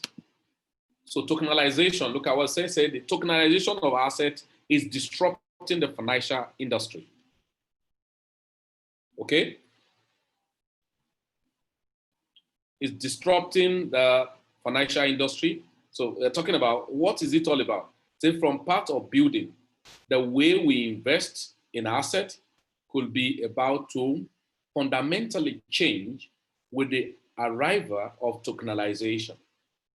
Now, the act of tokenizing assets threaten to disrupt many industries, in particular the financial industry and those who are not prepared, risk being left behind. So tokenized asset is real, is reality to it, but how many people have actually adjusted their chair into understanding that we are actually in the era of what we call the tokenized asset, which is proof of stake, masternode, and DeFi system, which have to do with derivatives.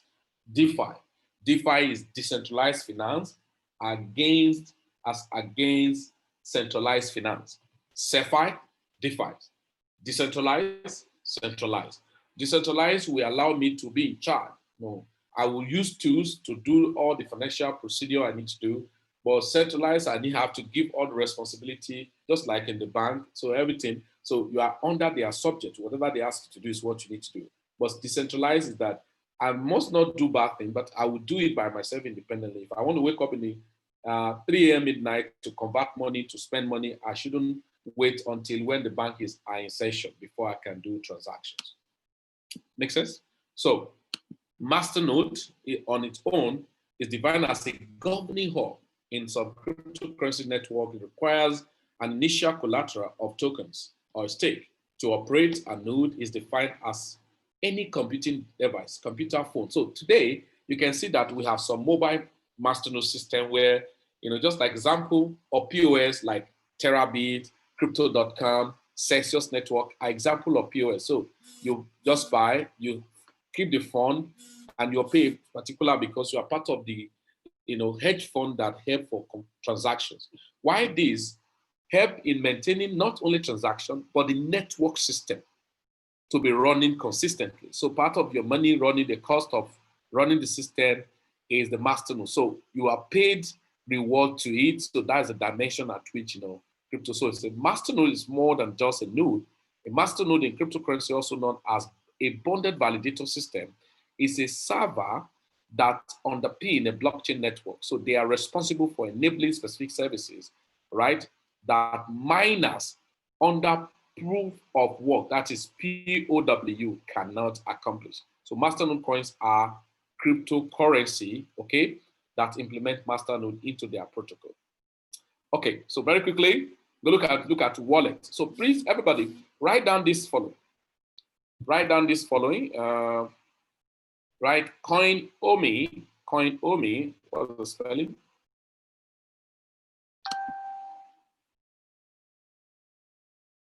Right, CoinOmi. Let me type it here.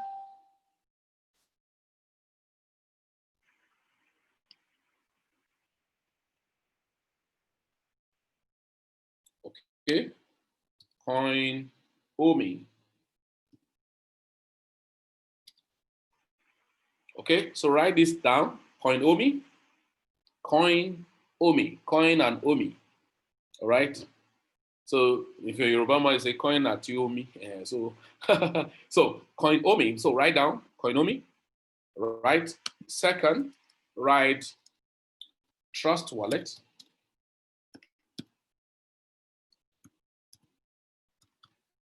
Trust Wallet. Trust Wallet, not Trustee Wallet. Trust Wallet, not Trustee Wallet. Because so if your phone version of your phone is lower, if you want to download Trust Wallet, it's not going to look at the logo, Trust Wallet. So write it down. So if your system is not updated, it's going to write Trustee Wallet. Don't download Trustee Wallet because what I'm typing for us now, you're going to download it. Then the next you write is Metamask. Look at the spelling here, Metamask. So as I type this, it's only telling you now that related things. It's telling you related things you need to search. Metamask. So write Metamask. Metamask is just related to like this. So write MetaMask. Ledger, you can't write Ledger Nano because it's a hardware wallet. So you're going to learn about wallet, and you need wallet over time, okay? And so people in America use Coinbase, but the cost you spend in transactional charges so much. But if you in America, you can use Coinbase to buy coin to convert your credit card and all that. But I don't advise because it's too stinging.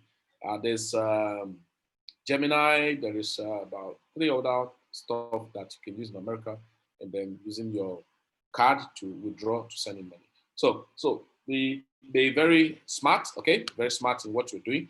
And so write down Trust Wallet. I have told you Coinomi, Trust Wallet, and MetaMask. So write these 3 down, okay? Write these 3 down, very important. Then if you like, you can write blockchain, if you like. So it's not a must, you can write blockchain. Blockchain wallet, so you can write it there. All right, you can write blockchain wallet. So these 4, just write them down, okay? Now let's go. If you're writing them down, so we're talking about wallets. So wallet, specifically, what does wallet do for you? Wallet is specifically where you store your coin, just like normal wallet, you keep your, your hard wallet, where you keep your money or your valuables or some little cards. And so you have, the wallet on the system. So wallet, basically in cryptocurrency, what is it all about? Cryptocurrency wallet is a software program that stores private and public keys. Remember, we talked about inscriptions in cryptography and talked about inscriptions and a particular script of symmetric key that generate from the, signing and coding profile of the cryptography. And it's a bit of about, some will be 32, some will be 24, some will be 36, some will be 45. And so it's generated and it recognizes on the system decipher and receiver and all of that. So these keys interact with various blockchains to enable users to send and receive digital currencies and monitor their balances. So if you want to use Bitcoin or any other cryptocurrency, you need to have a digital wallet. Okay, so you get it now? So we have cold and hot wallets generally used in storing cryptos for safety. But the most highly recommended wallets are cold wallets. Now listen to this, very, very important. When you start your business in crypto, you must have a wallet. But you must be careful on the type of wallet you have. There are some wallets, they are centralized wallet. Be careful not to keep such wallet. Now, in crypto, we say something, if it's not your private key, it's not your money. What does the private key do for you? And what does what we call recovery phrase do for you? So that if you have issues with that wallet on your phone or wherever it's been installed, then you can use your private key or your recovery phrase to restore it to another device. And that's why anyone who have your private key or who have your recovery phrase will have your money. Either your device is having problem or not, the person can always restore that wallet in another place and move your money. So be careful. Does that make sense? So security-wise, going forward, there's going to be a lot of crazy and terrible hacking because the more the prices of coins are going up, the more attractive it will be to criminals too. And the criminals know that they cannot look for it to buy. So the best way for them is to take advantage of people that are not conscious of their security. On that note, I always warn people, don't click on link unnecessarily. A link is sent to you, oh, hooray, you want this, click on it and register your name. Hooray, you can get free Bitcoin. Mining of Bitcoin is free now. And something that they say is very expensive to set up, and somebody says it's doing free. It's free now. You can claim 10,000 Bitcoin. If you click here, what here, put your name, you put it. Now, the sensor they do, the software they design for you is that once that happens, as far as that your email is concerned, your device is concerned, it's being remote censored. So every time anything called password, anything on that your device is in their hand, plain. They encode everything so they can log into your account, pick your money, or as you are logging in, it's enabling sensor and giving them signal there, you log in, and they see the money as you are trying to divert the money. They divert your call, not even only your money now. Your call can be diverted, your messages, your bank alerts, your transaction can be diverted, and then they receive it. All right, so be careful. We'll talk about security over time more, so that when you start making, it's not about making the money, it's important you know how to secure your money. You know, when it has to do with cryptocurrency, it's a decentralized, so you are absolutely responsible. So nobody is under obligation to keep it for you, okay? Now, what are addresses? Address consists of between 26 to 35 characters and represent a unique wallet ID on the blockchain. So much like an account number, okay? So they are used when conducting transactions on the network, including the receipt, remittances, and storage of cryptocurrency. To conduct a cryptocurrency transaction, you will need a wallet address, which are generally referred to as public key. So each wallet has an address. So because which address for each coin that can be stored on a given coin. So please write down this, and again, add up to this what I ask you to write down. Write crypto compare. Okay, let me check it and show you. Write it, write this. Crypto compare. Together. This. Crypto compare, write it down. Crypto compare, live cryptocurrency prices traded. So write it down now so that over time I can direct you to where to attend to people, where to attend to issues and wallet identifications and all of that. So crypto compare, write it down, okay? Add it to those other things. All right, so that's, then the next is, okay, so wallet provider.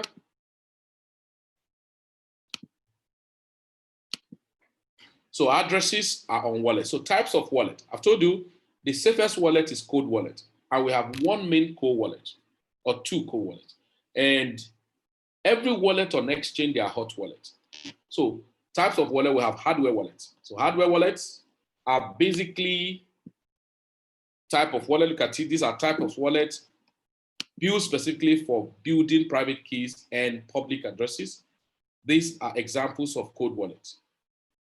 It is like device with an organic light emitting out screen and side button. So cold wallet are basically hardware wallet. What do I mean by a cold wallet? Wallet that are offline. So example of it is Ledger Nano X, Ledger Nano X, Treasure, and so many of them that can store so many coins on them. So cold wallet, how do I store cold wallet? Let me give you an example here.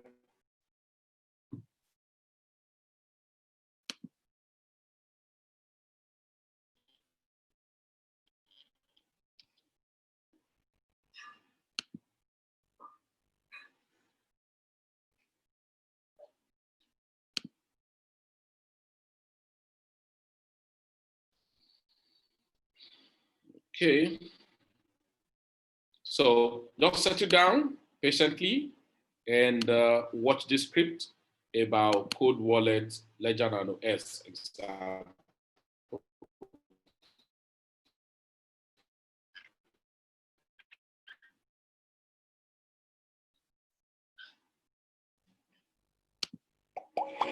Okay. Did you see the screen? Can we all see the screen? If you're seeing the screen, let me know. And just start yes on the screen and let me know.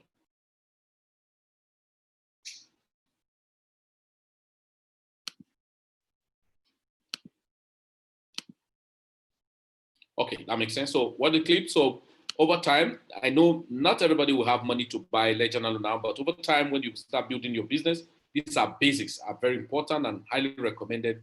You must have hardware wallets because when you start making more money, there's going to be a lot of hacking as crypto move forward. So you have to have Ledger Nano. Okay, so stay tuned and watch it.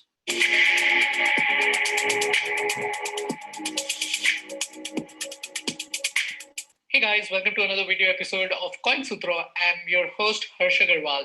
In the last video, I've shared the unboxing video of Ledger Nano S, and in this video, I'm going to show you how to configure your Ledger Nano S for the first time. This process is going to be interesting, especially if you're in the Bitcoin industry or even you're using any alternate coin like Ethereum, Dash, ZAC. You can store all those altcoins also on Ledger Nano S. It supports almost about 6 cryptocurrencies, including Bitcoin, Personally, I like Ledger Nano S a lot. I mean, of all the hardware wallet, Ledger Nano S is the one which got the maximum rating.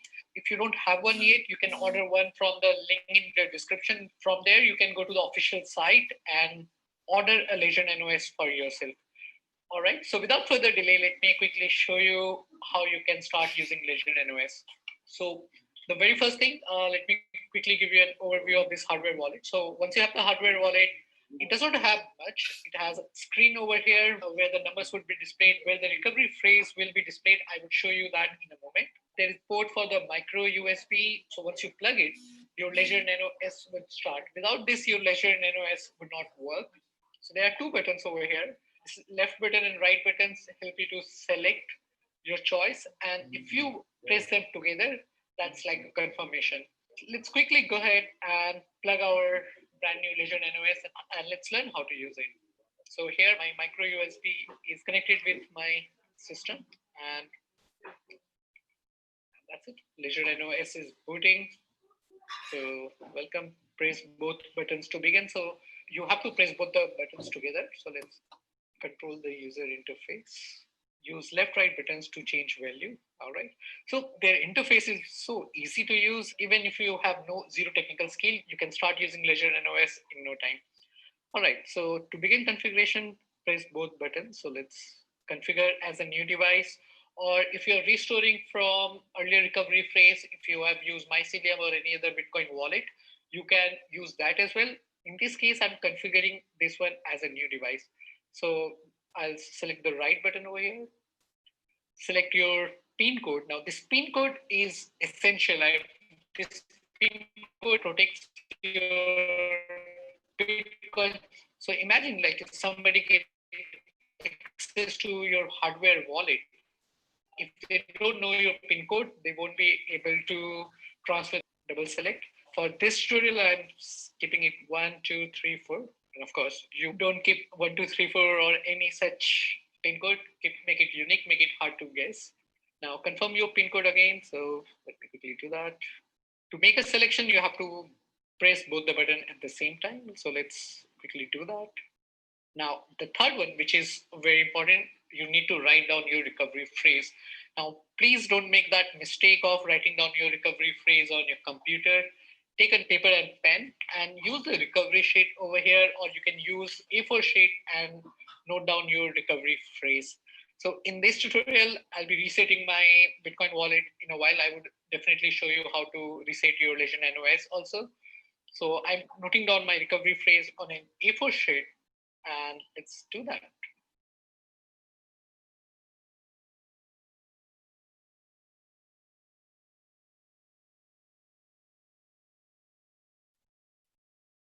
All right, guys, so I've taken backup of recovery phrase on this paper. Once this is done, you have to double press and the wallet would ask you to confirm your recovery phrase. This is to ensure that you have the right recovery phrase and you have not made any mistake.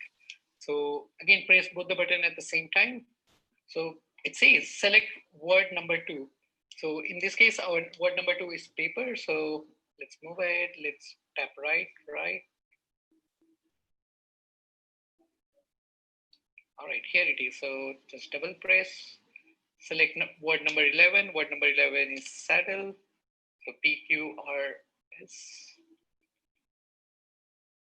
So that's it. Double press now, it starts configuring and your device is now ready. Well, your first half of the job is done. Your Ledger Nano S wallet is ready to be used.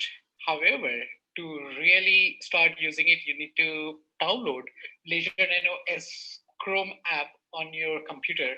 So let's go ahead and see how to start using Ledger Nano S on your computer. Hey guys, so far we have connected our Ledger Nano S to computer. We have set the pin. We have also taken the backup of the recovery phrase. Now the next step is to start using the Ledger apps. And in this section, I'm going to show you how to do that. So go ahead and use the link in the description to go to this particular page and you need to download the wallet apps.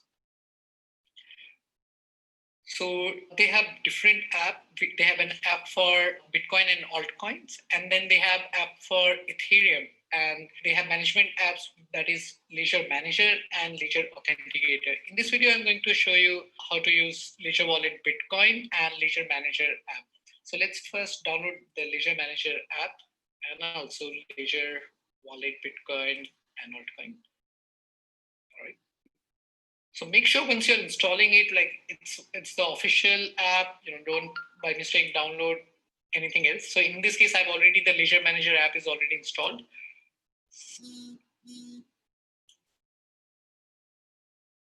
And similarly, I have Ledger Wallet Bitcoin is also installed. So what we will do is, all right, so the first thing, it asks you to connect your Ledger Wallet. So my Ledger Wallet is already connected. And so these are the wallets that I can install. So let's quickly install Bitcoin Wallet. To allow installation of the app, you need to allow this on your Ledger Nano S. So remember, you're installing this application on the hardware device. So this one is already installed. Let's try installing Dash. Let's see if that one is installed or not. All right, so I just installed Dash also. I can install Dogecoin also. I can install Ethereum also. So the other few currencies are Zcash. Stratis is what they have added in the latest version 1.1.3. It was not in the earlier version. Litecoin. Personally, I would recommend anybody to invest in Bitcoin, Dash, Ethereum, and Stratis. However, the suggestion is only applicable for now. It might change after a few months. So make sure you keep reading CoinSutra for the latest suggestion. All right, so from here, if you need to update your wallet firmware, you can do it from here. I would show you that in another video. All right, guys, so it's time to open the Bitcoin wallet using our Ledger Nano S. So to do this, you need to first connect your Ledger Nano S and enter the PIN. In this case, we have entered the PIN 1234. So let me quickly change to that one. Right. So it would show you all the different Bitcoin and altcoin choices that you want to use. Before we move ahead, let me quickly take you to the settings tab. So go to the settings tab. You can configure brightness here. You can rotate your screen. You can invert colors if you want. If you want to shuffle your pin, change your pin, you can do that from here. You can check what version of Ledger Nano S you are currently using. So this one is 1.2. 1.3 is already out. So I would show you that in the next video how to upgrade your firmware as well. So double tap to go back and let's quit up. All right. So now the thing is we need to open Bitcoin Wallet. So to do this, you need to have Bitcoin Wallet app installed on your computer. That's from Ledger Nano S. I've added the link in the description, so don't get confused. Just use that and install the app. Now double tap to select the wallet. And it does not have much option. Now it's time to go back to our computer screen. All right. So let's open Ledger Wallet Bitcoin. So, but to open the Ledger Wallet Bitcoin, we need to first close the management app. Let's do that. Now let's launch the Bitcoin Wallet app. Ta-da! That's it. That's your Bitcoin wallet using Ledger Nano S. If you want to receive Bitcoin, you can click on receive. This is your Bitcoin wallet address. You can store it anywhere if you want. You can copy the QR code, and then you can start receiving Bitcoin. All right, so let's see what else we have here. So one thing that you can create as many accounts as you want, but the only rule is like first account should have at least some Bitcoin. It could be 0.0001 Bitcoin, but it needs to have some amount of Bitcoin before you can create more Bitcoin wallet within this. Here you have a refresh button. In case if you have any question, you can always click on help and you can either contact the customer support or you can directly browse the knowledge base. You can click on settings if you want to change anything, if you want to configure the Bitcoin wallet unit, depending on what is the exchange rate that you want to use. They have all the exchanges rate. However, I don't see my country, Indian currency here. That's pretty sad. All right, so you can select your region, you can select the interface language, click on other settings, and you can select the confirmation point here, like, how many confirmation you need before you can start spending Bitcoins. You can configure the default transaction fees rate. And pretty much that's it. So these are the settings. This is your Ledger Nano S Bitcoin wallet. You can receive your Bitcoin anytime with this address. You can also send Bitcoin once you have it. Once you have created a multiple account, you will see an option where you can change your account name. So let's say you are collecting Bitcoin for long-term investment, and so you can create a new account. You can name it to long-term investment. If you are buying Bitcoin from Coinbase, you can, and you want to store it on a separate account, you can do that from here. So this makes the account management pretty easy. Well, that's all about. All right, so that's just to give you an idea. So I know it's a gradual process for your business, to be done, and but you have an idea on what you are going to work towards over time, and always set it down to maximize what is meant for you, and don't get carried away by those funny things happening. Security in your business is as important as the business you're doing, but more crucial than how much money you have invested. Okay, and most time I tell people they don't look at those aspects, just do anyhow. You have to be very sensitive. Okay, so over time we find way for how to go about buying some of those hardware wallets. But for now, you have other wallets. Of course, you are to be using. All right, you have other wallets you are to be using, which I said, okay, you can talk about your uh, other wallets. The first wallet talked about hardware wallets, which is example of. Then the second type of wallet is a paper wallet. This is not. It's technically it's difficult for a layman to get start making use of because it's more delicate. If you create a paper wallet and then water gets touch with it, get it destroyed, then you have nothing.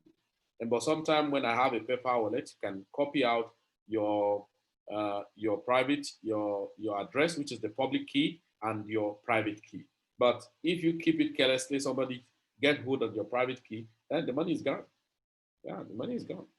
So, but all being equal, if I scan my power wallet, I can make the scan code available, QR code like this. If you want to send me any money, it's just for you to scan this straight with your device, and then you picture it, and then I send money there, and then I receive the money.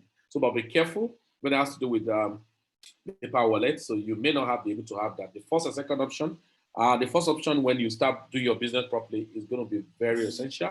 And when that time get there, I'll tell you guys to look for money, and get it done. Then the next wallet is called desktop wallet. So desktop wallet is the third most secure wallet.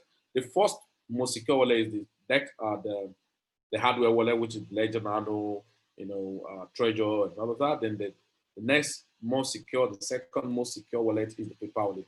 So the third most secure wallet is the desktop wallet. So desktop wallet for Bitcoin and cryptocurrencies are installed software packs that are available for most of the desktop operating systems, such as Mac, Windows, Linux, and all of that. But one of the challenges of desktop wallet, so we have Exodus, okay? We have Exodus, one of the desktop wallet. You can download it on your desktop. You have Metamask. Metamask is one example of, I told you to write it down. So Exodus sometimes can be complicated a little bit, but it's good you can have it.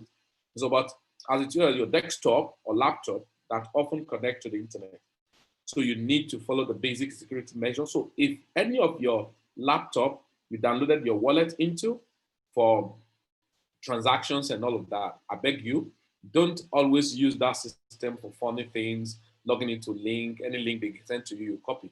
If I must click on link, listen to this security tip.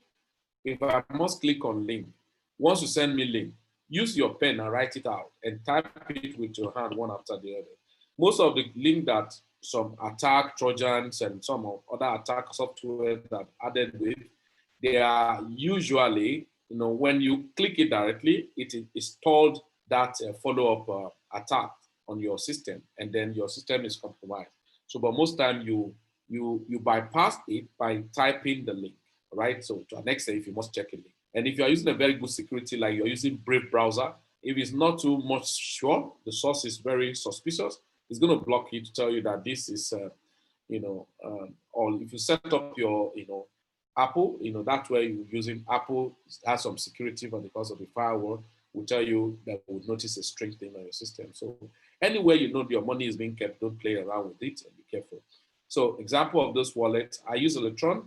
It's an old wallet. Electron is an old wallet desktop wallet, but sometimes it could be more complicated, but it does not tolerate more other coins apart from Bitcoin. I think recently now, Ethereum, Bitcoin Cash is added there. Credit too has created their desktop wallets, where you can keep coin. But if you forget your password, that could be delicate.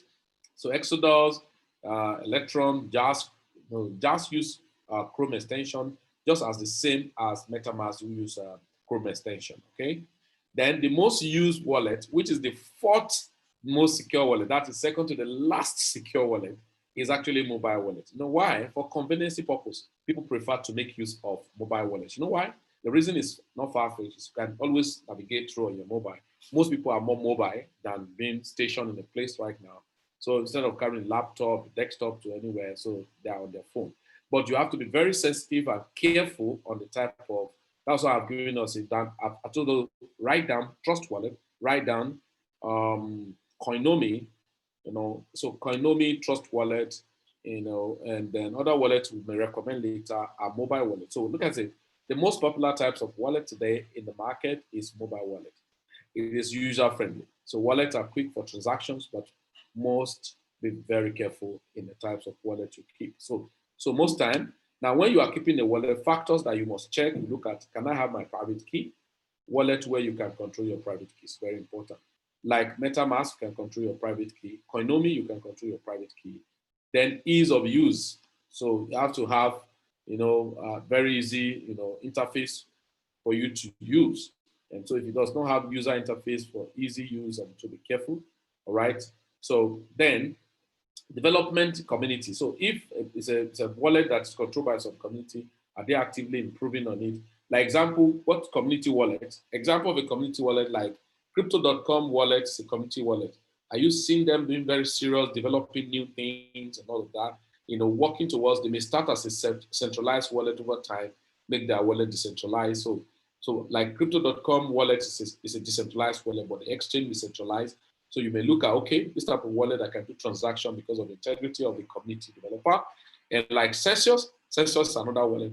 I'm mentioning all of this, many of you are strange to it, that some of the PDF I sent to some of you, that you ought to register some of those links there. If you have read, then you know why we sent some of those things to you. So then backup and security, that's restore, that's recovery phrase.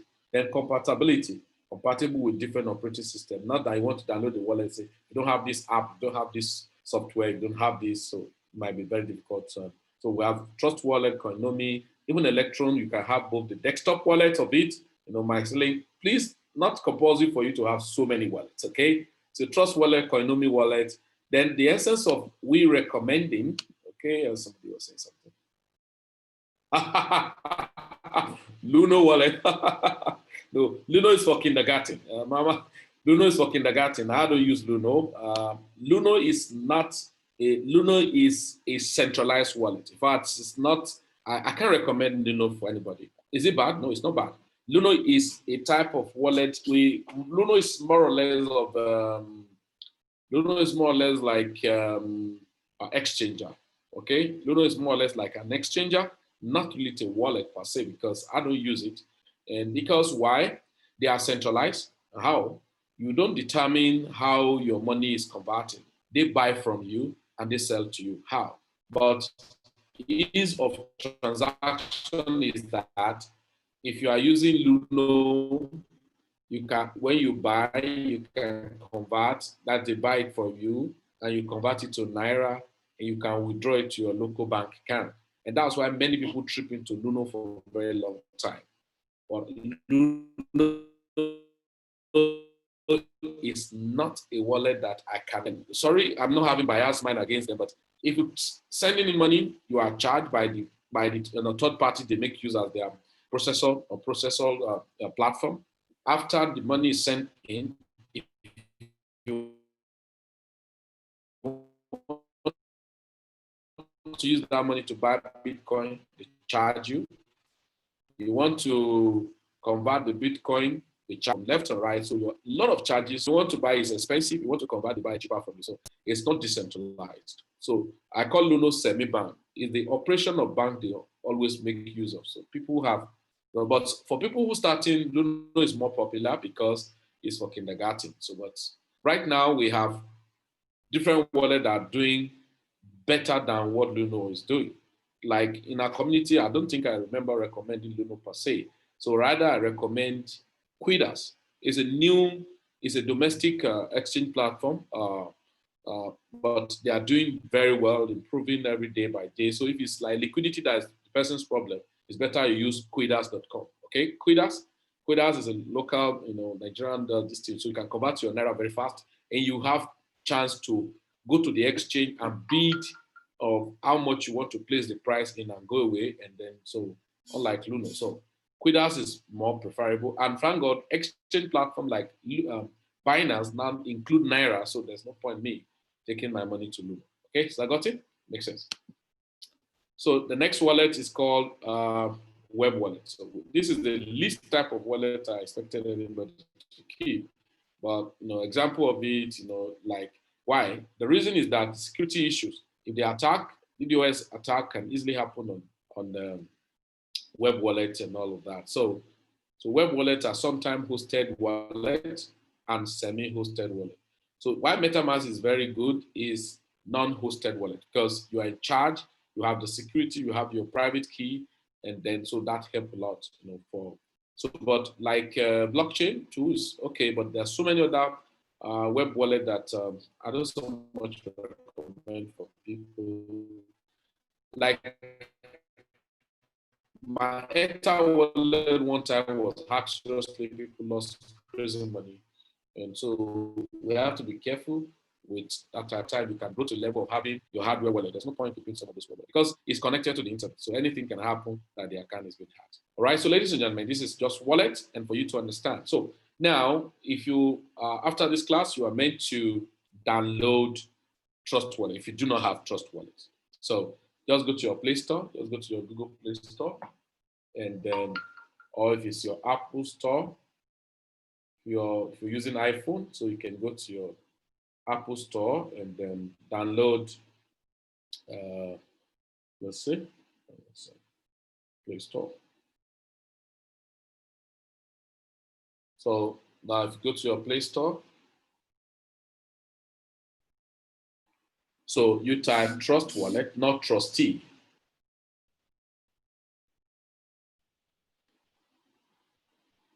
So in my own case, like Trust Wallet has been downloaded here, it's asking for updates. But in your own case, it tells installed. So just follow the procedure. Now listen, once been downloaded, ensure that the wallet, you set up the processes, it asks you create account, follow it, then put your recovery phrase and all of that so that you can know that you have a Trust Wallet. Then the same thing, Coinomi, you download Coinomi, the same processes, and then write out your recovery phrase. But please let me tell something. When you are writing them down, denote them each on. Some of the wallet will not even allow you to snap it.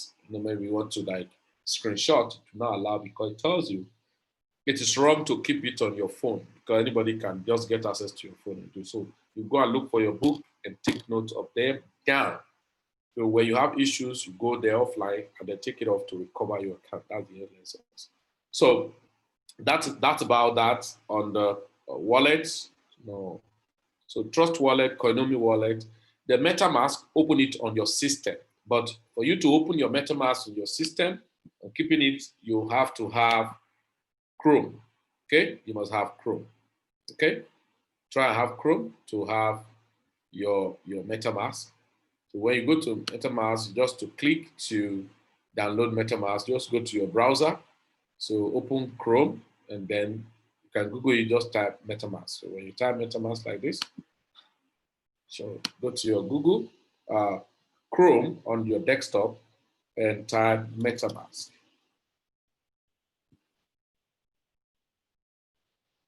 Okay. So when you just type MetaMask, it's going to come up for you to download MetaMask. So it's coming up. There you go. Look at it, MetaMask. So just click on it. It's very simple. So follow instruction. And I want to tell you, anything you are doing online anywhere, always, and I've said this, always try to read up before we move to the next step. always read up before you move to the next step. So you just click download. When you say download, you say create an account or copy to Google extension, Chrome extension. You see mine is created to extension here. Once it's attached to the extension, you can always click it here, put your password. But when you are creating it, please always, and I beg in the name of God, always set your recovery phrase, a 12 recovery phrase. So if your system has problem and the Chrome is being deleted, and of course, you don't, or you've forgotten your password, that your recovery phrase can be used to restore that your MetaMask, and all your money will be intact. Make sense? So that's about wallet. Don't worry, you will read up over time. So because I want us to open a little activities on personal trading on exchange platform. So on Saturday, 12 noon, we are going to do a more practical class on Saturday for trading, buy, sell, and what you must check out when you are buying, also you must check out when you're selling, and some of those factors are very important. But these fundamental informations or foundational issues that you need to take care of is why I always expand people's mind and understanding and knowledge into these facts so that you don't just get confused because somebody is telling one trash on the road and he has nothing or little understanding about it. Okay.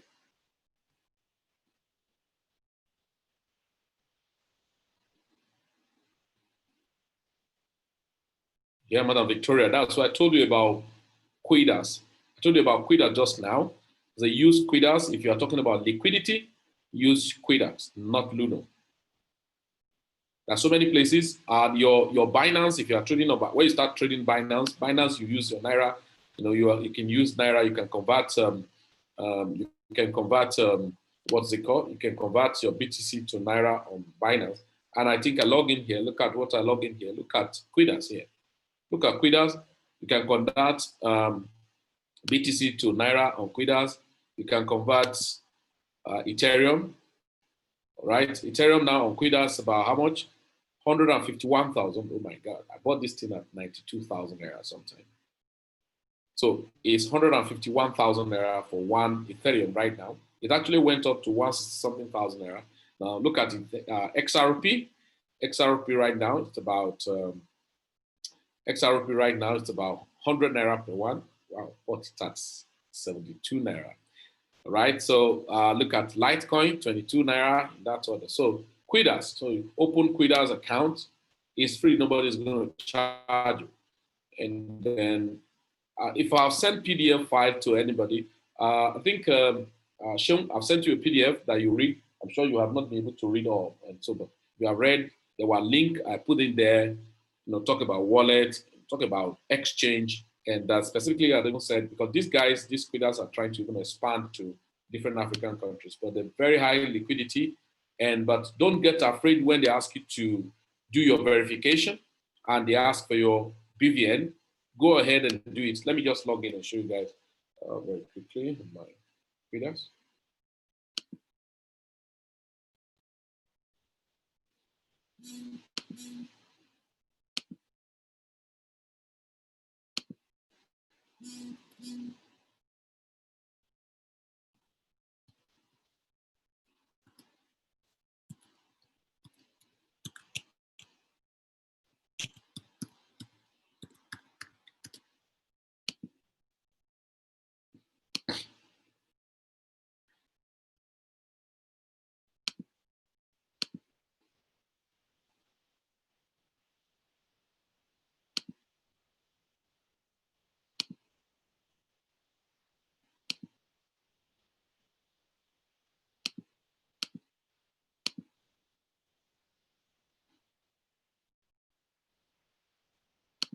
Okay, trying to log into my Quidas so that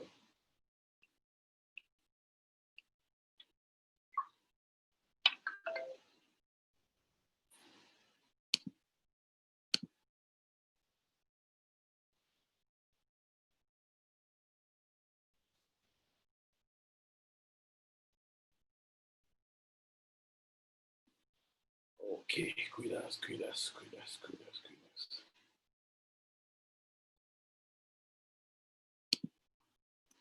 0. 8343.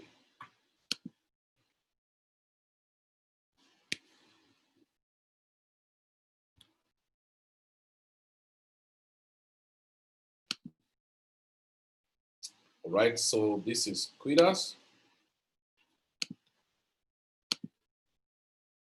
So look at Quidas. So Quidas, you can, one of the good things about Quidas is this. When you register on Quidas, verify your account, you have level 1 to level 4 of verification. Like this, my account has done level 1 to level 4 verification. And what does that mean? I can do transaction up to 5 million naira in a day, deposit and withdraw in a day. And secondly, one of the fantastic things they have just done, normally you can use your card, bank transfer, all of this, direct deposit, maybe go to the bank, collect the account number and deposit. Another fantastic thing that has happened now in Quidas is that they've created a kind of synthetic account number via Providence Bank. Call it what? No, they call it QBank. And so QBank. So look at it now. Look at my name, and I have already a specific account attached to my Quidas. So I don't even need to log into my Quidas to send naira into my Quidas. Let me do experiment for you guys to see. Can you see this account now? Now you have different means of depositing in that you're using card, right? Use card now. Look at it. Right? How much do I want to deposit in and all of that? So I can deposit in that, right?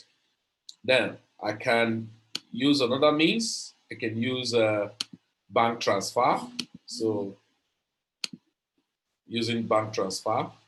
So I can use direct deposits. Can you see now? Direct deposit. So asking me pay to Diamond Bank, okay, Access Diamond, see the account, Quidas Technologies Limited in this bank, and make a reference code with this. Okay, so if I want to send in, I can send in that money. So this is it. Okay, so direct deposit is talking of minimum of 500,000. So they want it to be much bigger, so not a peanut. So, but like me now, look at it. I want to deposit, I can deposit. I do not need to log in. I already have this account in my hand that is already affiliated to my name. So let me do a deposit of like, let me do a deposit. So I'm going to just go here and let me do a deposit of like 50,000 naira now.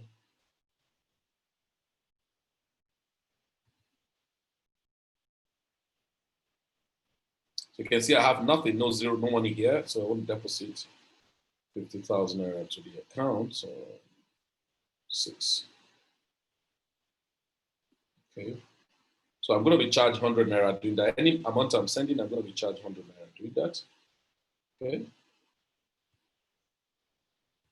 Yeah, the bank keys are 99331108. Okay. 0893. Okay. More is a Providence Bank. Okay, number 8.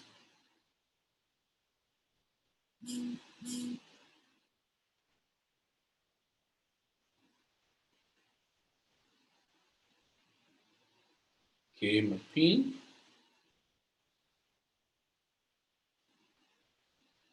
So it's just for me to send the transactions.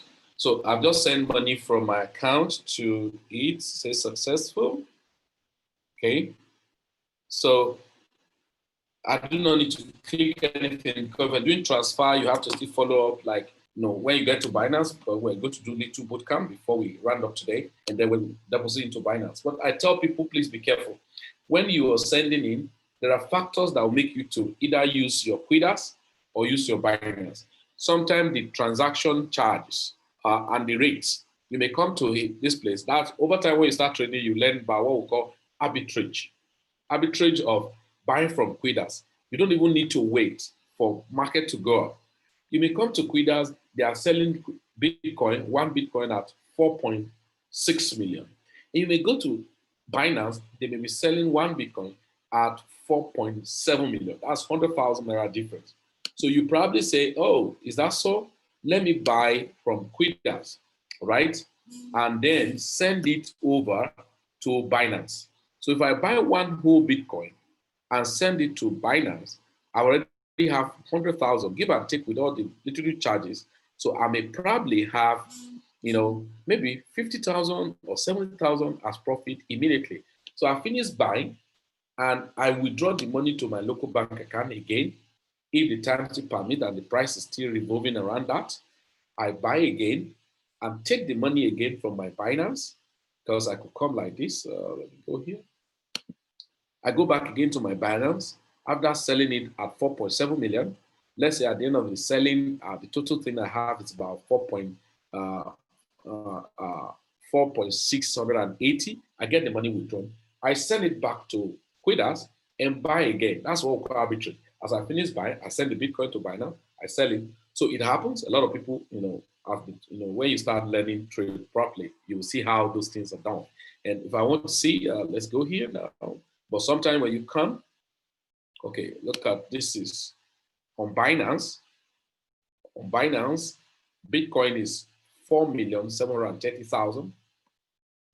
On Quitters, Bitcoin is 4,718,000. So about 12,000 difference, give and take. So this may not make me to do arbitrage, because by the time I finish, the charges it will eat everything up. But if I want to do any transaction with my Bitcoin and I want to buy Bitcoin, I don't want to go through all those escrow, then I just want to buy directly. I can come to Quitters. Okay, is this? No, there's no point buying on Binance.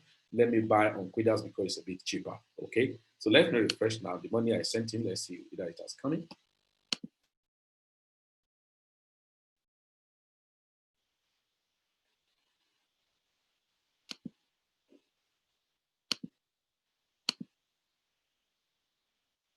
Let's check network.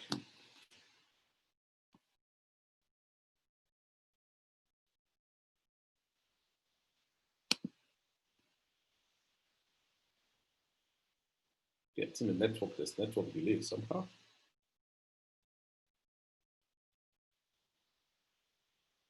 The network delay, before finish, the money must have come in so that you can see.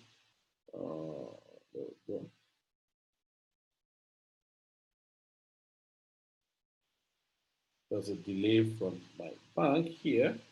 Okay, I've not received the debit, so that's.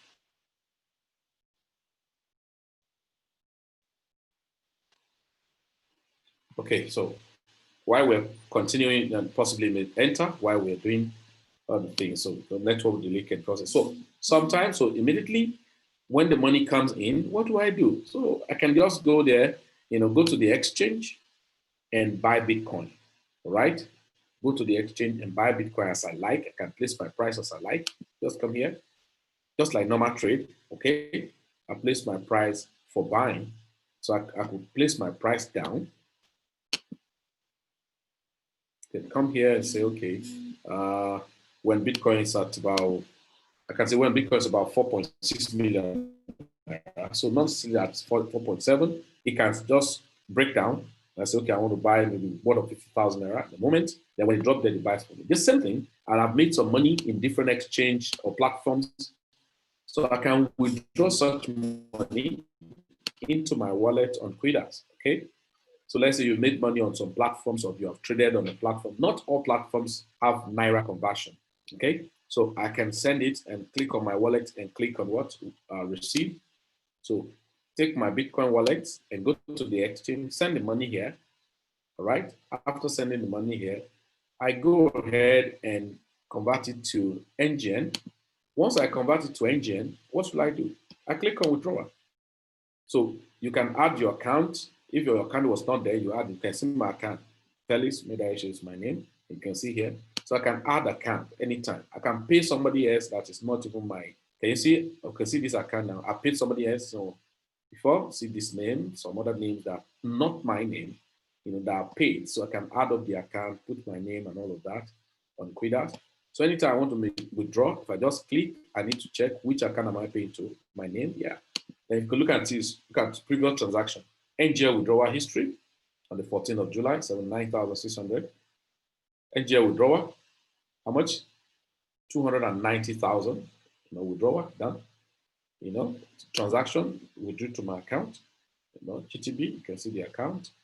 So liquidity is not an issue. Most people who have far in crypto, they're battling. You can see another person's account that was not my account when it was sent there, 124,800 naira in some other account that transaction happened.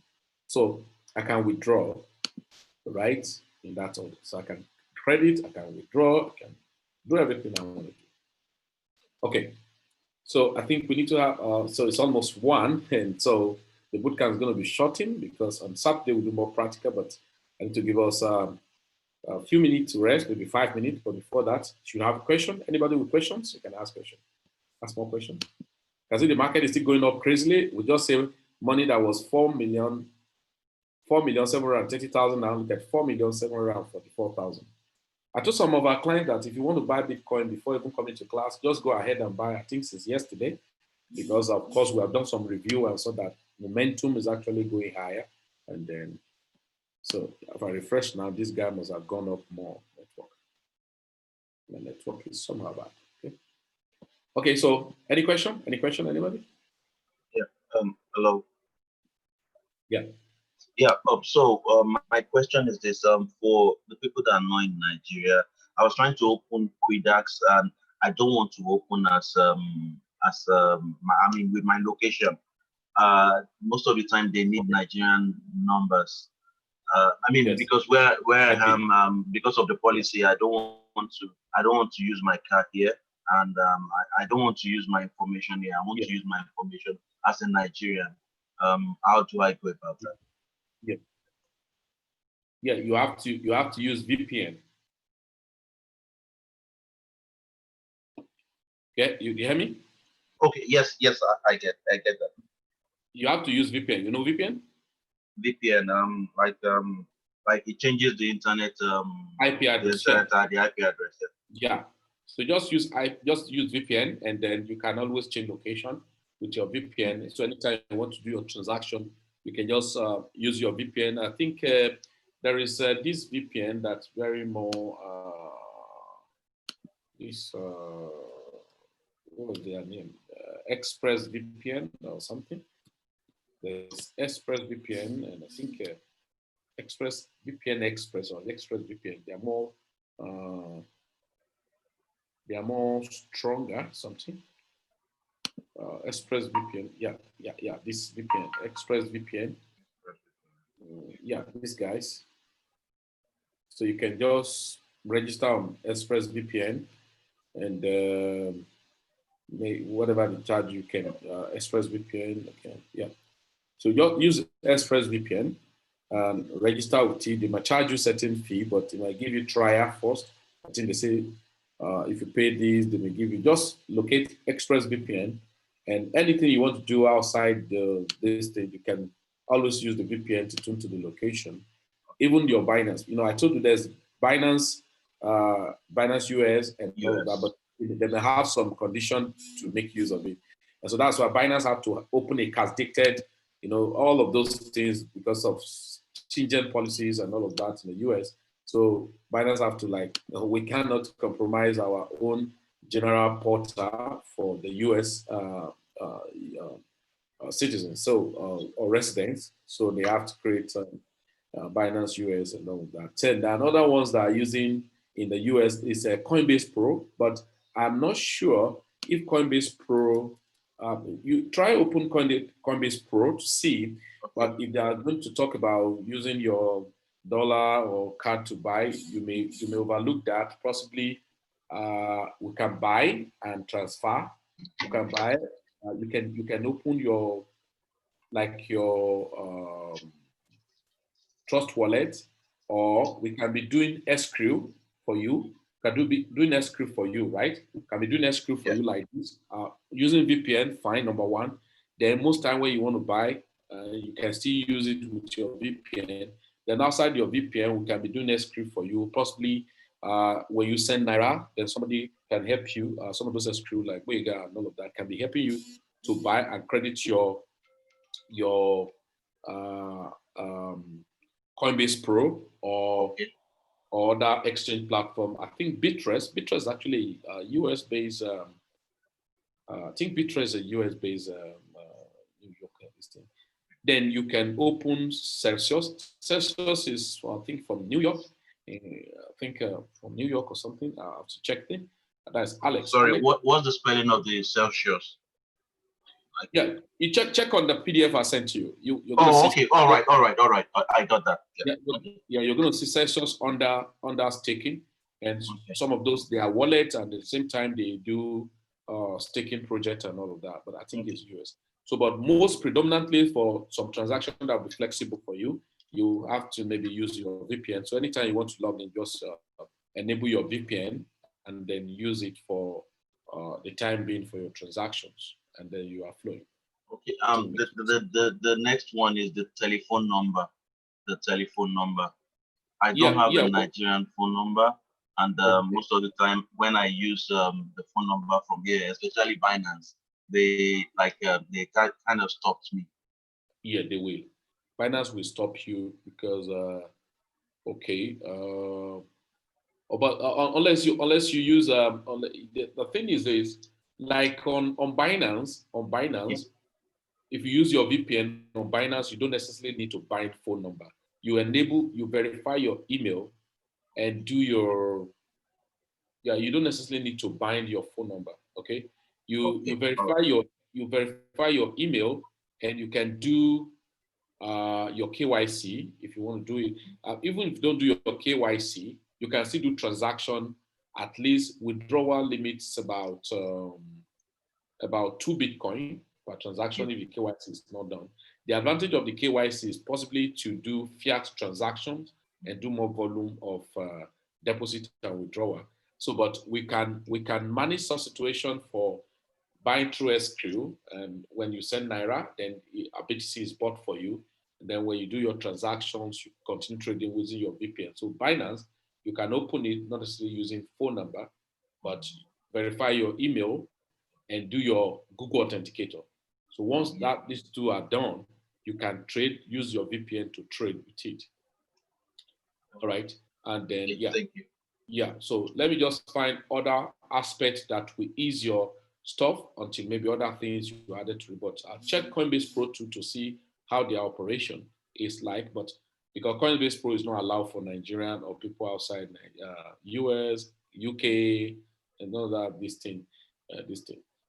But if Coinbase Pro, because one of the things that most of my guys in the US complain about Coinbase generally is excessive charges, and it's not their fault, too much taxes that they are paying, so they have to cut it off from their users, and so, but check that with VPN with VPN on your Binance and on the, okay, so if you cannot verify, phone number is necessary to be verified on Quidas.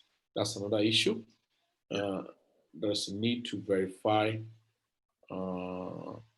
Okay. We'll talk about it separately later. Okay. Okay. All right. We'll talk about it. So we'll find a way around it, and then we'll talk about it. Let's find a way around it, and so what we'll do.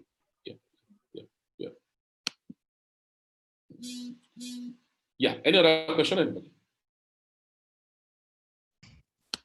Hello, sir. Yes, ma'am. How are you doing? Okay, I'm fine, sir. So does that mean on Quidas, I can use my Naira to buy any of the coin that is available there? That's exactly what I showed you now. Okay. I don't need to, if you want to buy Ethereum, you can just buy Ethereum straight with your Naira there. If you want to buy the XRP, you can just buy XRP straight there. If you want to buy any coin you want to buy on Quidas, that is there. Even USDT, you can buy it straight with your Naira, so you don't need. And the same way, if you want to convert it back to Naira, the same thing you can do and get it withdrawn to your liquidity are everywhere. Yeah. And back to credit, sir. You were giving us an example on credit that so many people are rushing to buy now. And I don't really have more knowledge about it until they were talking about it in the group. I just bought. But does that mean buy now is too late, sir? So anytime anybody wake up is good morning. But the point is that there's always a good time, most time. Remember I would say crypto is not an investment, but an opportunity. And everything that is an opportunity always have very time that are very fantastic. Okay. So what is happening now? I gave a time ban for everybody based on our sentiment in the fact that by tomorrow, 28th of this month, trading will stop because credit want to do coin swap. If that is the case, and exactly what I was telling us in our group for about 3 or 5 days ago, that we have 25th, 26th, and 27th to do some magic we may want to do. And you could see that the spike started happening end of 25th and then 26th, especially yesterday. Yes. The spike was crazy and saw continued. And there were persons who have bought when it was as low as 0.004 in Naira, 0.005 in Naira, 0.006 in Naira, and it crosses that at 0.012.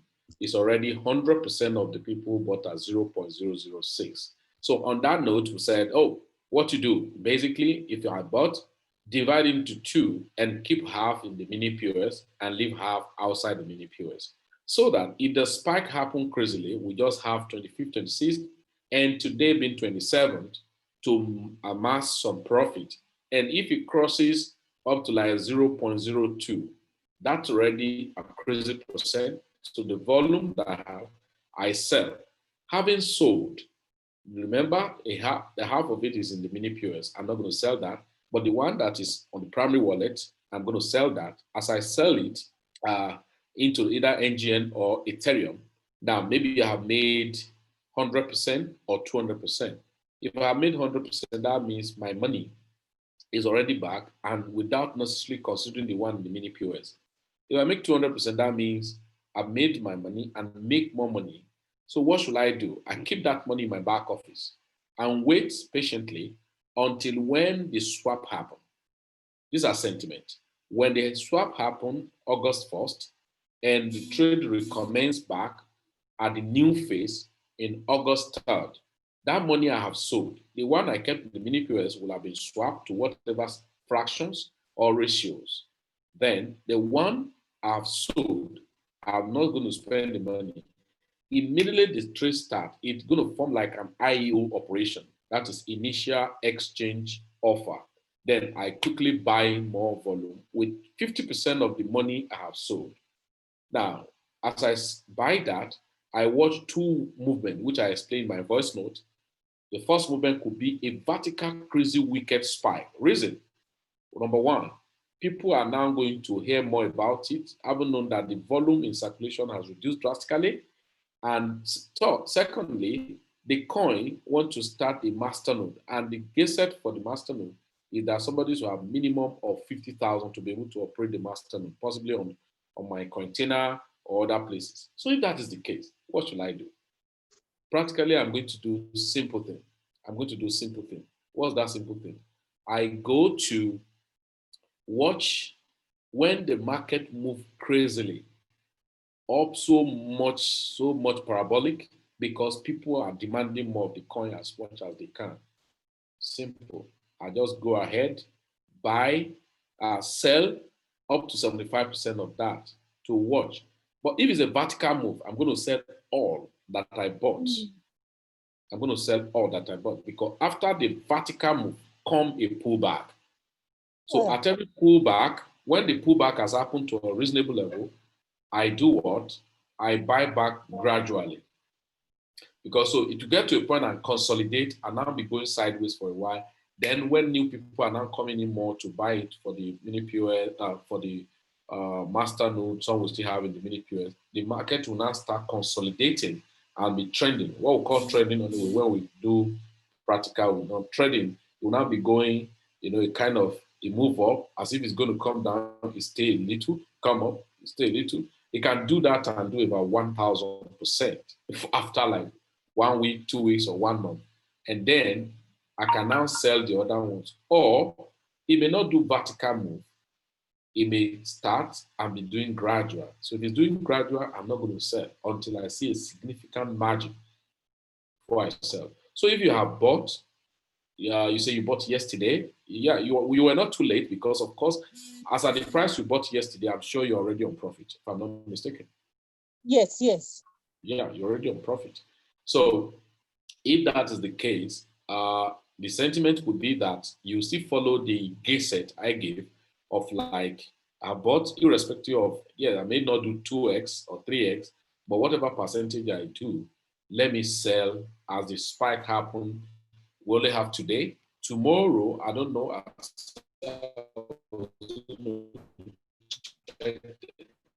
Timing, they're going to stop for the trading to be enabled.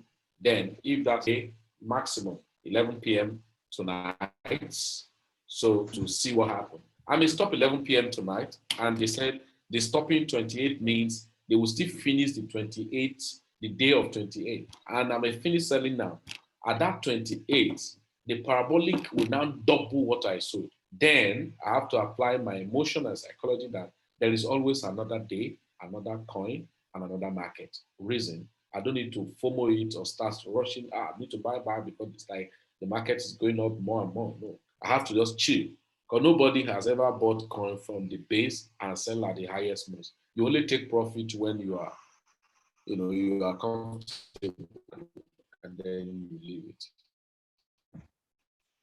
Thank you, sir. So that you just work with that the gate set. Thank you, sir. Okay, so let me give us just spend like just got like 10 15 minutes and just to thought we'll be able to do more, but if you two have trainers time of training, it can give you it can affect your brain. So we will do, and then we'll still post some things to you guys, and then on Saturday, and we'll do some practicals. In so we'll go to introduction to fundamental of trading. In the next, after we'll come back in the next 10 minutes. So we're expected to come back at maximum 120.